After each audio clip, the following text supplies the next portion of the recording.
CH-61 Jafar का उत्तराधिकारी। हामिद की बातों को सुनकर वह आदमी कहता है कि मैं आपके कहने का मतलब नहीं समझा हामिद भाई। हामिद कहता है कि रुको और देखो। इधर चारों पांचों गैंग के लोग एक दूसरे के ऊपर हमला कर देते हैं और कुछ ही देर के बाद वहां दर्जनों लाशें बिछ जाती है। कोई गोली लगने से मर गया था और कोई तलवार से कट जाने की वजह से मर गया था। हर तरफ लाशें ही लाशें थी। इस कत्लेआम के खत्म होने के बाद एक गैंग अपने कुछ 8-9 लोगों के साथ जिंदा बच जाता है और उनका लीडर हामिद के पास आते हुए कहता है कि हामिद भाई अब सिर्फ हम ही बचे हैं, तो आप हमें ले चलिए और हम आजाद भाई के लिए दिलो जान से काम करेंगे। उसकी बात सुनकर हामिद जीप पर से नीचे उतर जाता है और कहता है कि बिल्कुल सही काम किया है तुमने, मैं खुश हो गया हूँ। लेकिन जैसे ही हामिद लेकिन पर रुक जाता है तो उस गैंग का लीडर कहता है कि लेकिन का क्या मतलब है हामिद भाई। हामिद कहता है कि माफ करना, लेकिन आजाद भाई ने साफ साफ ऑर्डर दिया है कि तुम सबको खत्म कर दिया जाए और ये बताया जाए कि पेड़ का एक तना कट जाने से पेड़ नहीं सूख जाता। हामिद की ऐसी बातों को सुनकर वह आदमी डर जाता है और कहता है कि आपने तो कुछ और कहा था। हामिद के साथ आए हुए सारे लोग उस गैंग के बचे हुए लोगों के पास पहुंच जाते हैं और उन्हें गोली मार देते हैं। आप वहां पर एक ही आदमी बचा था, उस गैंग का लीडर। अपने पूरे गैंग को इस तरह साफ होते हुए देखकर वह इतना डर गया था कि उसने अपनी पेंट गीली कर ली। उसकी पेंट गीली होती हुई देखकर वहां मौजूद सारे लोग हंसने लगते हैं। हामिद आगे आता है और कहता है कि हमने काफी लोगों को मारा है, जिसमें हमारे भी काफी सारे लोग मारे गए हैं। तुम लोग सिर्फ पैसों के भूखे हो। तुम लोगों ने आजाद भाई के खिलाफ विद्रोह किया है और इसकी एक ही सजा है, मौत। मैं अपने हाथ और गंदे नहीं करना चाहता था, इसलिए मैंने तुम लोगों में फूट डाला और तुम लोगों ने एक दूसरे को खत्म कर दिया। मैंने ये सोचा था कि तुम लोगों में से जो बच जाएगा उसे मैं मार दूंगा। अब तुम बच गए तो तुम्हें मरना होगा। तुमसे ज्यादा दिमाग वाला तो वह दिगंबर था जो अपने गैंग को लेकर यहाँ से भाग गया। इतना कहते हैं हामिद उस आदमी के सर में बुलेट उतार देता है और वह आदमी वहीं खत्म हो जाता है। हामिद के बगल में खड़ा हुआ आदमी पूछता है कि बॉस दिगंबर और उसके गैंग का क्या करे। हामिद कहता है कि दिगंबर के बारे में टेंशन लेना छोड़ दो। दिगंबर के गैंग में जितने लोग हैं इतने लोग तो आजाद भाई के घर पर काम करते हैं। उसके बाद वह सारे लोगों से निकलकर अबुल आजाद के घर में पहुंच जाते हैं। हामिद के अलावा कोई भी अंदर नहीं जाता और बाकी लोग बाहर ही खड़े रहते हैं। हामिद अंदर जाकर बैठता है और कुछ देर के बाद अबुल आजाद और वसीम अंसारी वहां आ जाते हैं। हामिद अब उसको देखते ही अपने जगह से खड़ा हो जाता है और कहता है सलाम भाई। अबुल आजाद उसे बैठने का इशारा करता है और खुद भी उसके बगल में आकर बैठ जाता है। अबुल आजाद हामिद के कंधे पर हाथ रखते हुए कहता है कि जैसा कि तुम्हें पता है कि किसी ने जाफर को मार दिया है। हामिद कहता है कि हाँ भाई, लेकिन किसने मारा है इसका कुछ पता चला। अबुल आजाद कहता है किसका अभी कोई पता नहीं चला है, लेकिन बहुत जल्द हम इसका पता लगा लेंगे। अबुल आजाद कहता है कि जाफर के मरने के बाद उसका जगह खाली हो गया है और तुम्हारे अलावा ऐसा कोई यहाँ इतना काबिल नहीं है जो उसकी जगह ले सके। अबुल आजाद आगे कहना जारी रखता है और कहता है कि मैं चाहता हूं कि आज से तुम जाफर की जगह ले लो और उस सिंडिकेट को तुम संभालो जिसे आज तक जाफर संभालता आया है। इसी बीच तुम्हें इस बात का भी पता लगाना है कि हमारे गैंग के पीछे कौन पड़ा है और हमारे लोगों को मार रहा है। अबुल आजाद की बातों को सुनकर हामिद कुछ बोलना तो चाहता था, लेकिन कुछ वक्त तक उसकी आवाज ही नहीं निकलती। कुछ देर के बाद हामिद काफी मुश्किल से बोलता है कि मुझे तो विश्वास ही नहीं हो रहा है आजाद भाई कि आपने मुझे इस काबिल समझा कि मैं जाफर की जगह ले सकूं। मेरे लिए तो यह एक सौभाग्य की बात है। उसके बाद हामिद कहता है कि आप चिंता मत कीजिए आजाद भाई, कुछ ही दिनों में हमारे गैंग का दुश्मन आपके कदमों में पड़ा होगा। हामिद की बातों को सुनकर अबुल आजाद कहता है कि मुझे तुमसे ऐसी ही उम्मीद है। उसके बाद हामिद अबुल आजाद को सलाम करके वहां से निकल जाता है। बाहर खड़े अपने लोगों को आते हुए कहता है कि आजाद भाई ने मुझे जाफर की जगह दे दी है। मैं अब जाफर का उत्तराधिकारी बन गया हूँ। हामिद की बातों को सुनकर उसके लोग हद से ज्यादा खुश हो जाते हैं और कहते हैं कि अब तो आपको मैं पार्टी देनी होगी हामिद भाई। हामिद अपने लोगों को कहता है कि जाफर की जगह लेने की खुशी में आज शराब के साथ साथ हम सब शबाना का भी मजा लेंगे। हामिद के इस बात को सुनते ही बाकी लोग खुशी के मारे झूमने लगते हैं। उसके बाद सारे लोग जीप में बैठकर अबुल आजाद के घर से निकल जाते हैं। जीप में बैठे बैठे ही हामिद कहता है कि अपने गुर्गों को उस आदमी की तलाश में लगा दो जिसने जाफर का कत्ल किया है। हामिद के इस बात को सुनकर उसका खास आदमी कहता है कि चिंता मत कीजिए हामिद भाई, मैंने पहले ही कुछ लोगों को इसके पीछे लगा दिया है। हामिद उसकी तरफ देखते हुए कहता है कि कमाल का काम किया है। दूसरी तरफ शाम में आदित्य भी अयान को लेने उसके घर पहुंच गया था। To be continued. CH-62 old friends reunion. Aditya Ayan को लेने उसके घर पहुंच जाता है और उसके बाद दोनों क्लब मून के लिए रवाना हो जाते हैं। आदित्य कहता है कि तुझे पता है यार, किसी ने आज यहाँ की सबसे बड़े गैंगस्टर में से एक जाफर को टपका दिया है। अयान कहता है कि मुझे भी पता चला। आदित्य उसकी तरफ देखते हुए कहते हैं कि तुझे कैसे पता चला। अयान कहता है कि मैंने टीवी में दिखा यार। अयान मन ही मन सोचता है कि मैंने उससे मान है तो मुझे पता होगा ना कि वह मर गया है। आदित्य कहता है कि जिस किसी ने भी मारा है काफी अच्छा काम किया है, धरती से बोझ कम हो गया। अयान भी उसकी बातों में हाँ मिलाते जा रहा था। अयान आदित्य से पूछता है कि तुम किस बात की पार्टी दे रहे हो यार। आदित्य कहता है कि कुछ महीनों में मैं अपने पापा का बिजनेस संभाले वाला हूँ, उसके बाद मेरे पास पार्टी करने का मौका नहीं मिलेगा। उसके बाद आदित्य कहता है कि पार्टी से याद आया, इस पार्टी में मैंने हमारे स्कूल और कॉलेजों के पुराने दोस्तों को भी बुलाया है। अयान उससे कहता है कि तुमने जिंदगी में कोई सही काम तो किया। आदित्य कहता है कि हाँ यार, तुझे धीरज याद है ना। अयान उसकी तरफ घूरने लगता है। अयान को अपनी तरफ घूरते हुए देखकर आदित्य कहता है कि वही धीरज जिसे हम फटीचे कहा करते थे। अयान कहता है कि हाँ याद है। आदित्य कहता है कि अब वह एक बहुत ही बड़ा आदमी बन गया है। मैंने सुना है कि नोएडा में उसका बहुत बड़ा बिजनेस है। अयान कहता है कि हाँ मुझे पता है। जब मैं नोएडा गया था तो उससे मिला था। कुछ दिनों तक तो मैं उसके घर में भी रहा था। अयान फिर आदित्य की तरफ देखते हुए उससे पूछता है कि तुम धीरज के बारे में क्यों बता रहे हो। आदित्य कहता है कि धीरज भी अभी मुंबई में ही है, इसलिए मैंने उसे भी पार्टी में इनवाइट किया। आदित्य की इस बात को सुनकर अयान के पैरों तले धरती खिसक गई थी। अयान उससे पूछता है कि क्या बात कर रहे हो। आदित्य कहता है कि हाँ यार, मुझे तो पता ही नहीं था, लेकिन मैंने उसका स्टेटस देखा तो मुझे पता चला कि धीरज यही है, तो मैंने उसे भी बुला लिया। अयान उसे देखते हुए कहता है कि अच्छा काम किया। अयान मन मन सोचता है कि धीरज मुंबई में क्या कर रहा है। 6 महीने पहले तक तो वह दिल्ली में उस आदमी को ढूंढ रहा था जिसने उस होटल में आई गैंग के लोगों को मार दिया था, यानी कि मुझे ढूंढ रहा था, तो फिर वह मुंबई में क्या करने आया है। अयान ये सब सोच ही रहा था कि वह लोग क्लब मून में पहुंच जाते हैं। उसके बाद आदित्य और अयान दोनों क्लब में एंटर कर जाते हैं। दूसरी तरफ हामिद का खास आदमी उससे पूछता है कि हम पार्टी के लिए कहाँ चले बॉस। हामिद कहता है कि पुरानी जगह पर जाकर मैं बोर हो गया हूँ, इसलिए आज तुम लोग ही बताओ कि कहाँ जाना चाहते हो। पीछे से एक आदमी कहता है कि बॉस, मेरे एरिया में एक नया क्लब खुला है जिसका नाम है क्लब मून। उस क्लब में एक से एक आइटम मिलेगी बॉस। मेरे ख्याल से हमें वही चलना चाहिए। उसकी बात को सुनकर हामिद बाकी लोगों से पूछता है कि तुम लोग क्या कहते हो। बाकी लोग भी कहते हैं कि चलिए बॉस, नए जगह का उद्घाटन करते हैं। हामिद अपनी एक आदमी से कहता है जो जीप चला रहा था कि जीप को क्लब मून की तरफ ले लो। उसके बाद सारे लोग क्लब मून की तरफ रवाना हो जाते हैं। उधर अयान और आदित्य क्लब के अंदर घुसते ही अपने कॉलेज और स्कूल के पुराने दोस्तों को देखकर दोनों खुश हो जाते हैं और सबसे मिलने लगते हैं। वह लोग भी अयान और आदित्य को देखकर काफी खुश नजर आ रहे थे। उसके बाद क्लब में पार्टी शुरू हो जाती है और कुछ लोग नाचने लगते हैं और सुना आज नहीं रहे थे, वह सब बैठकर अपने पुराने दिनों को याद करने लगते हैं। तभी किसी के आने से सारे लोगों का ध्यान दरवाजे की तरफ चला जाता है। वहां धीरज, राजू, असलम और कुछ बॉडीगार्ड्स के साथ क्लब के अंदर कदम रखता है, जिसे देखकर वहां मौजूद सारे लड़कियां उसे एडमायर करने लगती है। वहां की लड़कियां धीरज को काफी ज्यादा अमीर समझ रही थी, लेकिन सिर्फ अयान ही जानता था कि धीरज अमीर बना तो बना कैसे। धीरज को देखते ही आदित्य अपनी जगह से उठता है और उसे रिसीव करने के लिए वहां पहुंच जाता है। पहले मैक्सिमम लोग उसे फटीचे नाम से बुलाया करते थे, लेकिन अब वक्त बदल चुका था। धीरज अब उस मुकाम पर पहुंच चुका था जहां तक वहां मौजूद लोग पहुंचने के बारे में सिर्फ सोच ही सकते थे। उसके बाद आदित्य धीरज को उन लोगों के पास लाता है और उसे इंट्रोड्यूस करने लगता है। अयान भी उससे गले मिलता है और कहता है कि तुम्हारे यहाँ आने की उम्मीद नहीं थी। धीरज अयान की बातों को सुनकर कहता है कि क्या करे, दोस्तों की पार्टी थी और वह भी पुराने दोस्तों की, तो पुरानी यादों को आ जा करने के लिए मैं पहुंच गया। अयान कहता है कि बहुत अच्छा काम किया। उसके बाद आदित्य कहता है कि एक वक्त था जब हम इसे फटीचर केक बुलाया करते थे, लेकिन आज ऐसा वक्त आ गया है कि हम सब इसके सामने फटीचर है। उसके बाद सारे लोग धीरज से हाथ मिलाने लगते हैं और अपने बारे में बताने लगते हैं। अयान जानता था कि इतने लोगों के सामने धीरज ज्यादा कुछ करेगा नहीं। अगर धीरज मुंबई में है, इसका मतलब है यहाँ कुछ बहुत ही ज्यादा बड़ा और खतरनाक होने वाला है। अयान ये सब सोचते हुए वहां से निकल जाता है और ड्रिंक के लिए काउंटर पर पहुंच जाता है। अयान ड्रिंक लेकर वहां से निकल रही वाला होता है कि अपने सामने खड़ी लड़की को, जो उसे देखकर स्माइल दे रही थी, उसकी वजह से वह वहीं रुक जाता है। To be continued. CH63 club में खौफ का माहौल। जैसे ही अयान ड्रिंक्स लेकर पीछे घूमता है तो अपने सामने खड़ी लड़की को देखता ही रह जाता है, जो उसे देखकर स्माइल दे रही थी। अयान मन ही मन सोचता है कि ये लड़की यहाँ कहाँ से आ गई। वह लड़की जो कोई और नहीं बल्कि स्नेहा थी। अयान को देखते हुए कहती है कि आज कितना बड़ा चमत्कार कैसे हो गया, तुम और क्लब में, और वह भी पार्टी कर रहे हो। अयान कहता है कि मैं अपने दोस्तों के साथ आया हूँ। स्नेहा कहती है कि तुमने हम दोनों के बारे में क्या सोचा।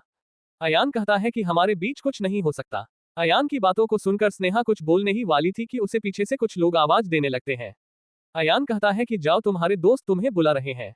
स्नेहा कहती है कि बुला रहे हैं तो बुलाने दो, पहले तुम मुझे ये बताओ कि तुम यहाँ कहीं किसी लड़की के साथ तो नहीं आए हो ना। अयान से कहता है कि मैं किसी के भी साथ आओ, उससे तुम्हारा क्या लेना देना है।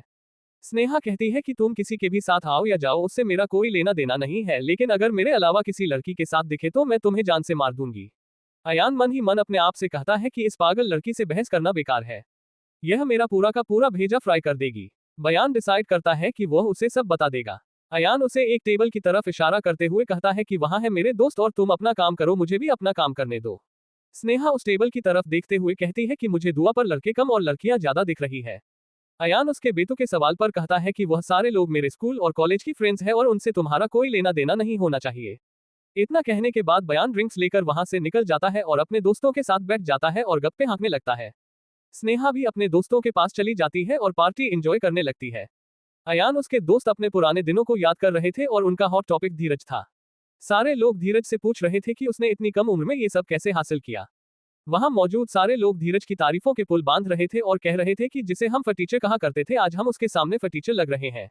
लोगों की ऐसी बातों को सुनकर धीरज स्माइल करता जा रहा था और उनकी बातों को सुनकर कह रहा था कि ऐसी कोई बात नहीं है। धीरज की बातों को सुनकर अयान को बाकी लोगों पर तरस आने लगता है। वहां सिर्फ अयान ही जानता था कि धीरज इस मुकाम तक कैसे पहुंचा है। कितने लोगों को मारकर और कई मासूम जिंदगियों को बर्बाद करके धीरज इस मुकाम तक पहुंचा है। धीरज का ये राज अयान किसी को बता नहीं सकता था, इसलिए वह बस चुपचाप उन लोगों की बातों को सुन रहा था और ड्रिंक्स पी रहा था। क्लब का दरवाजा एक जोरदार आवाज के साथ खुलता है और क्लब में मौजूद सारे लोगों का ध्यान दरवाजे की तरफ चला जाता है। उस दरवाजे से 7 से 8 लोग क्लब में दाखिल हो जाते हैं। उन लोगों को देखकर कोई भी बता सकता था कि सारे लोग छटे हुए बदमाश थे। किसी के चेहरे पर जख्म के निशान थे तो किसी के बाल चिड़ियों के घोंसले जैसे थे। वह सारे लोग क्लब में घुसते ही अपना कैरेक्टर दिखाने लगते हैं। सारे लोग वहां मौजूद लड़कियों को छेड़ने लगते हैं, जिसे देखकर उस क्लब के गार्ड्स उनके पास आकर कहते हैं कि सर आप ऐसा नहीं कर सकते। वह आदमी उन गार्ड्स को कुछ देर तक घूरता है और उनमें से एक को एक जोरदार थप्पड़ मारता है। उस आदमी ने इतना खतरनाक थप्पड़ मारा था कि वह गार्ड्स जमीन पर गिर जाता है और जमीन सूंघने लगता है। बाकी के गार्ड्स अपने एक साथी को जमीन पर लेटे हुए देखकर उन लोगों को मारने के लिए उनकी तरह बढ़ जाते हैं। बाकी गार्ड्स अभी वही हाल होता है जो पहले वाले का हुआ था। उसके बाद वह आदमी अपने बगल में खड़े हुए एक आदमी की तरफ इशारा करते हुए कहता है कि तुम लोगों को पता है कि यह कौन है। किसी के कुछ न बोलने के बाद वह आदमी खुद से ही बताना शुरू कर देता है। ये है हामिद भाई। जाफर के मरने के बाद आजाद भाई ने इन्हें उनकी जगह दे दी है। इसका मतलब है कि अब हर जगह हामिद भाई का राज चलेगा। ये वही होगा जो हामिद भाई चाहेंगे। और किसी ने अगर अपनी माँ का दूध पिया है तो यहाँ आकर हमें रोकने की कोशिश करे। उस आदमी की आवाज को सुनकर वहां मौजूद काफी लोगों को गुस्सा आ रहा था, लेकिन वह लोग कुछ कर नहीं सकते थे क्योंकि वो लोग अबुल आजाद से पंगा ले नहीं सकते थे। हामिद एक टेबल पर बैठ जाता है और बाकी सारे लोग स्टेज पर चढ़ के वहां नाचने लगते हैं। उन लोगों ने पूरे स्टेज को चारों तरफ से घेर लिया था। वह लोग स्टेज पर ना सही लड़क छोटी ईवियों को हर जगह छू रहे थे और छेड़ भी रहे थे। कोई भी लड़की वहां से चाहकर निकल भी नहीं सकती थी, क्योंकि जब भी कोई निकलने की कोशिश करती है तो हामिद के लोग उस लड़की को खींचकर वापस स्टेज पर ला देते थे। सारी लड़कियां उस क्लब में मौजूद लोगों की तरफ मदद की निगाह से देख रही थी, लेकिन कोई भी उसकी मदद करने के मूड में नहीं था क्योंकि हामिद अबुल आजाद का आदमी था। पूरे क्लब में जैसे खौफ का माहौल बन गया था। ऐसा लग रहा था जैसे वह पूरा का पूरा क्लब हामिद और उनके लोगों का ही हो। To be continued. CH64 कमाल का है धीरज। जब उन लोगों का मन स्टेज की लड़कियों से भर जाता है तो सारे लोग नीचे की लड़कियों को छेड़ना शुरू कर देते हैं। लड़कियां विरोध तो कर रही थी, लेकिन इतने लोगों के सामने वह लोग कुछ भी नहीं कर सकती थी। स्नेहा भी अयान के दोस्तों के पीछे आ गई थी। सारे लड़कियों को छेड़ने के बाद वो लोग अयान और उसके दोस्तों की तरफ बढ़ने लगते हैं। सारी लड़कियां धीरे धीरे पीछे जाने लगती हैं। कुछ देर के बाद एक आदमी उस लड़की को छूने ही वाला था जो धीरज के बगल में खड़ी थी। इससे पहले कि वह आदमी उस लड़की को छू पाता, उससे पहले ही धीरज अपने दोनों बॉडीगार्ड्स और राजू और असलम को एक इशारा करता है और चारों लोग उस आदमी के हाथों को पकड़ लेते हैं, जिसकी वजह से उस आदमी का हाथ उस लड़की के चेहरे से कुछ इंच की दूरी पर रुक जाता है। वह आदमी धीरज के बॉडीगार्ड्स और राजू और असलम को गुस्से की निगाहों से देखने लगता है। वह आदमी कहता है कि तुझे पता है ना तू किसके ऊपर हाथ डाल रहा है। धीरज कहता है कि इसके हाथ को तोड़ दो। धीरज का ऑर्डर मिलते ही उसके बॉडीगार्ड्स उस आदमी के दोनों हाथों को पकड़कर तोड़ देते हैं। हाथ टूटते ही वह आदमी जोर से चिल्लाने लगता है और उसके हाथ टूटने और चिल्लाने की आवाज पूरे क्लब में फैल गई थी, जिसकी वजह से वहां के सारे लोग उनकी तरफ देखने लगते हैं। अपने एक आदमी के चिल्लाने की आवाज सुनकर बाकी लोग भी उस आदमी के पास पहुंच जाते हैं और धीरज के लोगों की तरफ देखने लगते हैं। हामिद भी अपने जगह से खड़ा हो जाता है और उनके पास पहुंच जाता है। हामिद कहता है कि शायद तुम लोग मुंबई में नए आए हो। राजू और असलम कहते हैं कि तुम सही बोल रहे हो। हामिद अपने लोगों की तरफ देखते हुए कहता है कि इन्हें बताओ कि मुंबई में जब कोई हमारे खिलाफ जाने की कोशिश करता है तो उसका क्या अंजाम होता है। उसके बाद हामिद के बचे हुए लोग धीरज के लोगों की तरफ दौड़ने लगते हैं। धीरज कहता है कि इन्हें बताओ कि हमेशा अपने औकात के बराबर के लोगों से ही लड़ना चाहिए। धीरज की बातों को सुनकर उसके दोनों गार्ड और राजू और असलम हामिद के सारे लोगों को कुछ ही मिनटों में जमीन सूंघा देते हैं, जिसकी वजह से हामिद भी थोड़ा डर जाता है। जैसे ही हामिद अपने लोगों की ऐसी हालत होता हुआ देखता है तो वह जाफर को फोन लगाकर सारी बातें समझाता है, क्लब मून में आने के लिए कहता है। उनके सारे लोगों को जमीन सूंघाने के बाद धीरज के लोग हामिद को पकड़कर उसके सामने लाकर पटक देते हैं। अयान के अलावा सारे लोग तो शौक में पहुंच गए थे। वहां की लड़कियां तो धीरज को कमाल का समझ रही थी, लेकिन सिर्फ अयान ही उसके मुखौटे के पीछे का खतरनाक चेहरा जानता था। उन लोगों को तो विश्वास ही नहीं हो रहा था कि कोई अबुल आजाद के खास आदमी को पीटकर उससे डायरेक्ट पंगा भी ले सकता है। वहां मौजूद लोग धीरज की तारीफों के पुल बांध रहे थे। हामिद कहता है कि बहुत जल्द आजाद भाई यहाँ पहुंचने वाले हैं, उसके बाद तुम्हें तुम्हारी औकात पता चलेगी। जैसे ही वहां मौजूद सारे लोग सुनते हैं कि अबुल आजाद वहां आने वाला है तो पूरे क्लब में भगदड़ मच जाता है और वहां मौजूद सारे लोग क्लब छोड़कर भाग जाते हैं। आदित्य भी जब ये सुनता है तो वह धीरज को कहता है कि भाई चलो यार, अबुल आजाद आ रहा है। धीरज अपने दोस्तों और आदित्य की तरफ देखने के बाद कहता है कि तुम लोग यहाँ से जाओ। आदित्य कुछ और कह करके धीरज को मनाने की कोशिश करता है, लेकिन धीरज वहां से बाहर जाने के लिए मना कर देता है। आदित्य नहीं मानता है तो धीरज बाकी लोगों को अपने गार्ड्स के जरिए बाहर निकाल देता है। बाहर आने के बाद आदित्य अयान को कहता है कि अरे यार, अगर धीरज अबुल आजाद के हाथ लग गया तो उसका क्या होगा। वो दरिंदा अबुल आजाद पता नहीं उसके साथ क्या करेगा। अयान आदित्य को कहता है कि अगर उसने हम लोगों को बाहर निकाला है तो इसका मतलब है कि अबुल आजाद उसका ज्यादा कुछ बिगाड़ नहीं सकता है। आदित्य अयन की तरफ देखते हुए कहता है कि तुम पागलों जैसी बात क्यों कर रहे हो। अबुल आजाद यहाँ का सबसे बड़ा गैंगस्टर है। अयान को याद था कि अबुल आजाद ने ही उसके भाई को मरवा डाला था। अयान उसे कहता है कि धीरज कोई बच्चा नहीं है, इसलिए हमें वहां से चलना चाहिए। धीरज को पता है कि वह क्या कर रहा है। ऐसे ही अयान आदित्य को 4-5 बातें कहता है और उसके बाद आदित्य अयान की बातों से कन्वेंश नजर आने लगता है। बस सारे लोग एक दूसरे को बाय कहते हैं और अपने घर की तरफ निकल पड़ते हैं। अयान मन मन सोचता है कि मैं तुम्हें यह नहीं बता सकता कि अबुल आजाद और धीरज एक ही लेवल के लोग हैं। कितनी ताकत अबुल आजाद के पास मुंबई में है, उतनी ही ताकत धीरज के पास नोएडा में है। आदित्य कैसा भी हो, लेकिन वह छोटे उतर ज्यादा केयरटेकिंग था। अपने भाई के मौत के बातों को जानकर वह काफी ज्यादा बदल गया था। कुछ ही देर में आदित्य अयान के घर के पास आ जाता है। अयान उतरता है और अपने घर चला जाता है।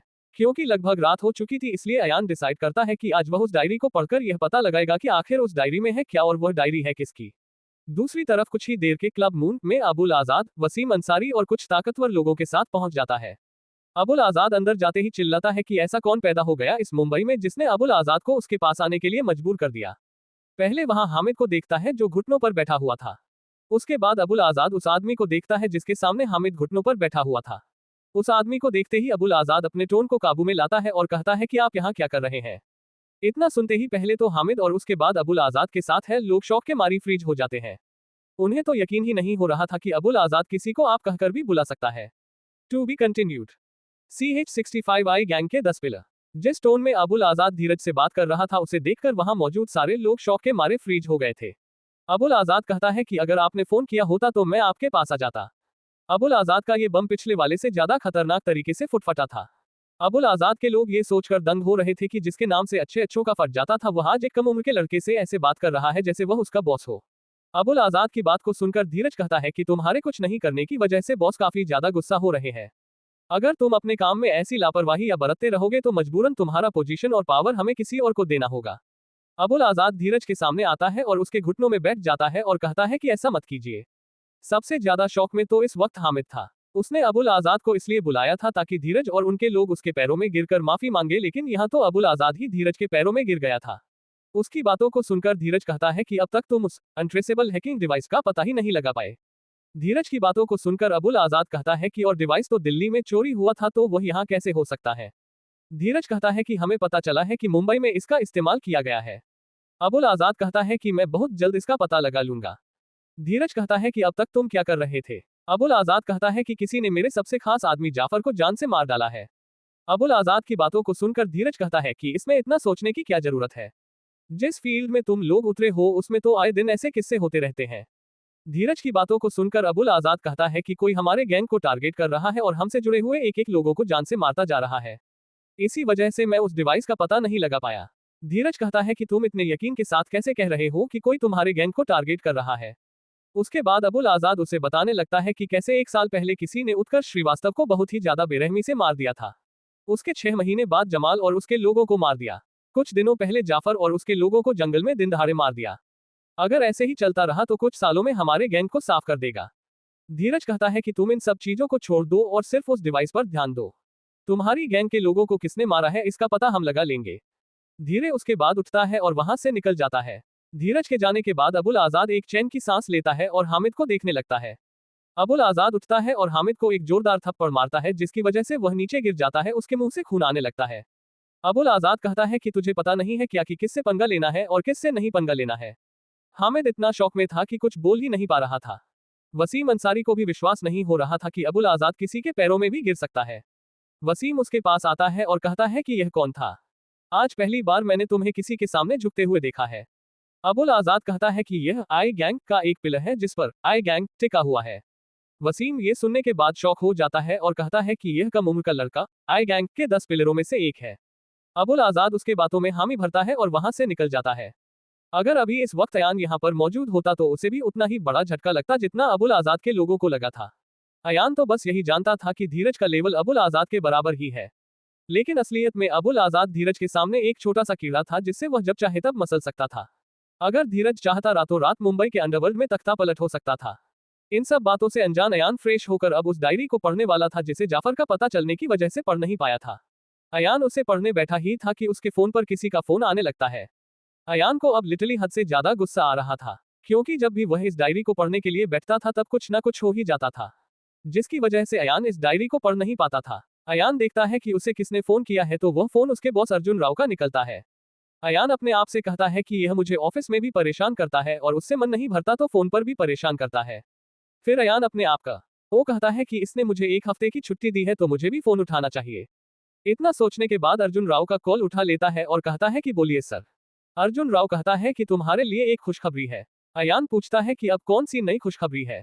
अयान की बातों को सुनकर अर्जुन राव कहता है कि तुम्हारे बनाए गए सॉफ्टवेयर को जब संजय सिंघानिया चक्रवर्ती ग्रुप्स के पास लेकर गया तो वह लोग तुम्हारे सॉफ्टवेयर को देखकर इतने पागल हो गए हैं कि तुम्हें वहां स्पेशली इनवाइट किया गया है।